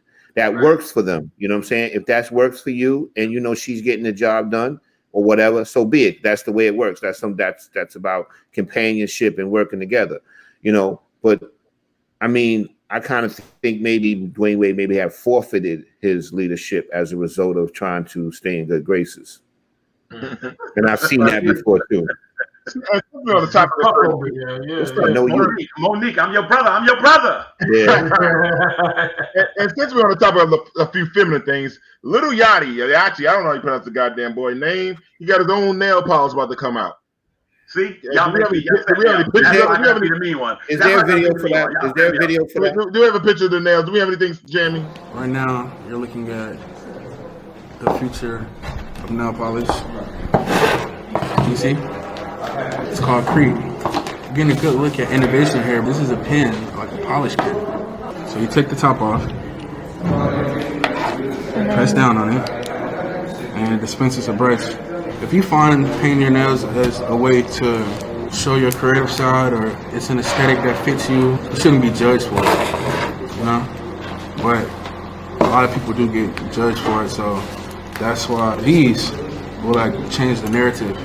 The only thing that matters is what you think to yourself, you know? Outside opinion shouldn't have an effect on your aesthetic or whatever you decide to do. This is a slogan. For you, not them. I like that. It's fun. Y'all niggas be sitting at the desk. Be sitting at the round table. That's the slogan. It's right there, see? It's Creep. For you, not them. This dude got beads in his hair like he's 12 years old. My 12-year-old little girl, man. You know, but you know what the funny thing, I know what I thought about as I was watching that. When I was younger, I had an older uncle, man. I used to do a lot of construction work with, you know what I mean? He's, you know, he gave me my first, you know, one of my first real pay jobs, you know, paid us in cash, overworked us and underpaid us, right? But back then I used to wear, you know, an earring, you know, a little stud on the left-hand side of your face. You know what I mean? If you wore it on the right, you were gay, so to speak. But if you wore it on the left, I remember that. Yeah, I remember that. And he used to say, boy, all the time, he used to give us hell. He used to give me hell over it, man. You know, he'd say, oh, you're like a little girl. You know, whatever that. And I'm like, okay, you know, and I'm just thinking, you know, all right, you know, he's an older guy. He's not with the times or whatever. I'm sure that somewhere along the line, little Yaxi or Yachty or whoever he is now, you want a Yaxi, whatever his name is, he's probably thinking the same thing of me, man. If I come around and say, listen, you know, why are you wearing nail polish? You know, he might be looking at me like, you know, Derik, you are not with the times. And you know what? I guess I am not, you know, because I can't get with that, you know. But, you know, you got A-Rod out here giving up makeup, doing makeup. So, you know, it's I guess, I don't know if this is a thing, a trend, or what if this is. So, I don't know. I'm at the fall back. Figure this out. Somebody else got something to say. I don't know. That's all I got. I guess I'm gonna just have to be the mean one. I might as well embrace it. I can't run. Go get him, Kelvin. No, I'm just be honest with you. It's just you know what it is. The game has passed me by. It just is, and don't blame me. Blame the 70s. I'm sorry. It's just I just came along. I just came at a different time. That's all. And I just think that's some foolishness. I just think this whole, you know, metrosexual or whatever, blending it. I think, you know, while people are fighting for an identity, I think at the same time people are saying that other people that don't share that same ideology, that you're wrong. I mean, I just think that's the bottom line. And to me, you know, to just redefine, you know, next year somebody will, well, why can't men wear high heels or whatever like that? At the end of the day, you know, everybody wants to just kind of reinvent everything. And yeah, you have a right to do it if you want. That's your preference. Understand also those of us that it's not ours. Respect that as well. That's it. But no, I'm not into men wearing nail polish. That's just it. And I don't care if it got gold trimming in it. It doesn't matter. It's just not my thing. And now, don't get me wrong. But see, I guess I'm old school. I never wore earrings. I never, you know, whatever. So, you know, I remember that when dudes used to blitz on dudes back in the day when they first wore one. And that was like shocking to us. Then it was like dudes wearing two. Like, it's just a different thing and stuff like that. I'll just say this. I feel kind of countercultural, where I just don't move just because the times move. Yeah, and there's two things. Africans back in the day had earrings, so that's one thing. That's maybe something sometimes we can't help. Right. Africa comes back at it, so that's one thing. We ain't seen no Africans wearing nail polish. Another thing, only person that can wear high heels is Prince. If you can't play all those instruments, sing and get bad chicks, and then drop 30 points on me tonight, you cannot wear high heels. Down. There you go. you got to be able to drop 30 on me, sing, and take my woman in the same night. You know, so that ain't gonna happen. And speaking of stuff, we thought versus the other night. We had Timbaland versus.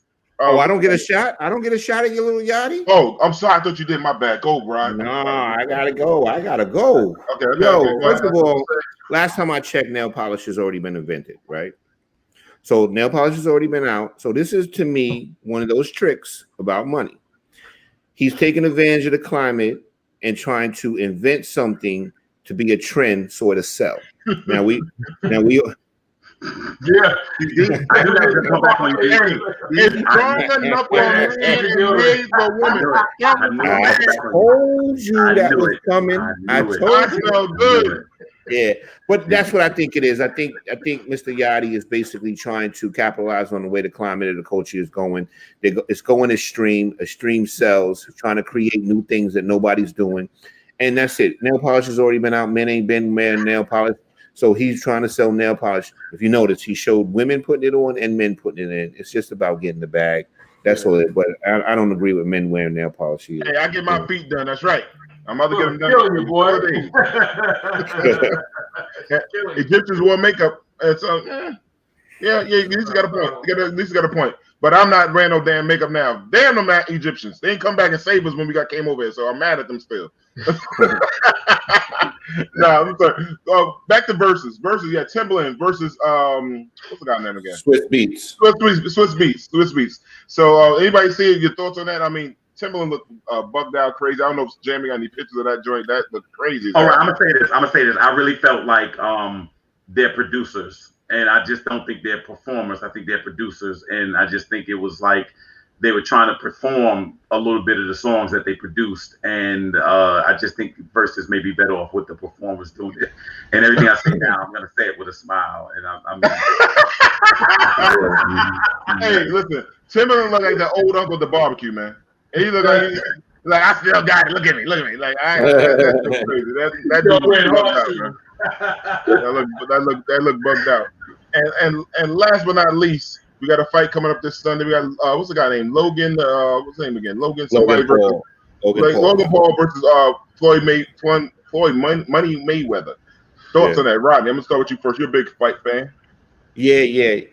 I'll be honest with you. I mean, I don't like it. I don't know if you guys, Logan Paul has a 0-1 professional boxing record.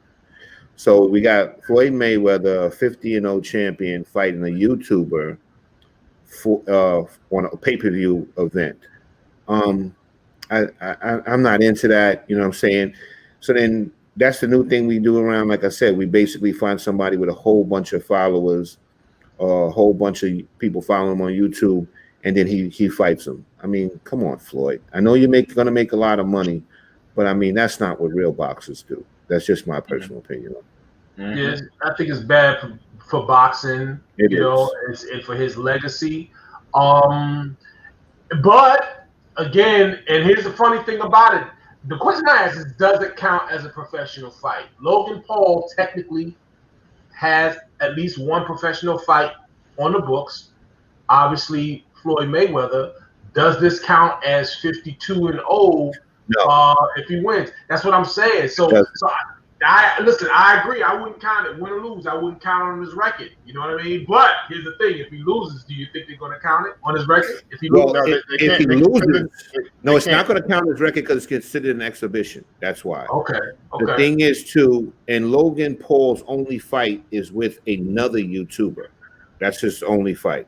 But it was a professional fight. But the thing is this: if Logan Paul was to beat Mayweather, it would damage his legacy because that's what everybody's going to remember. They're not going to remember the 50 victories that he did in his professional career.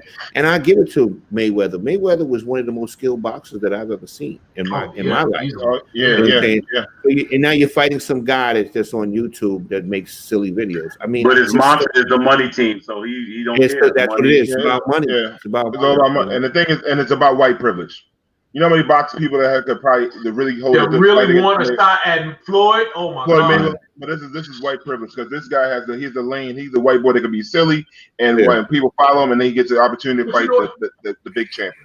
I don't necessarily think that it's white privilege in this instance, at least in regard of him. I think the fact that he's white allowed him to get as many YouTube followers as he has, and it does add a little extra ingredient to it.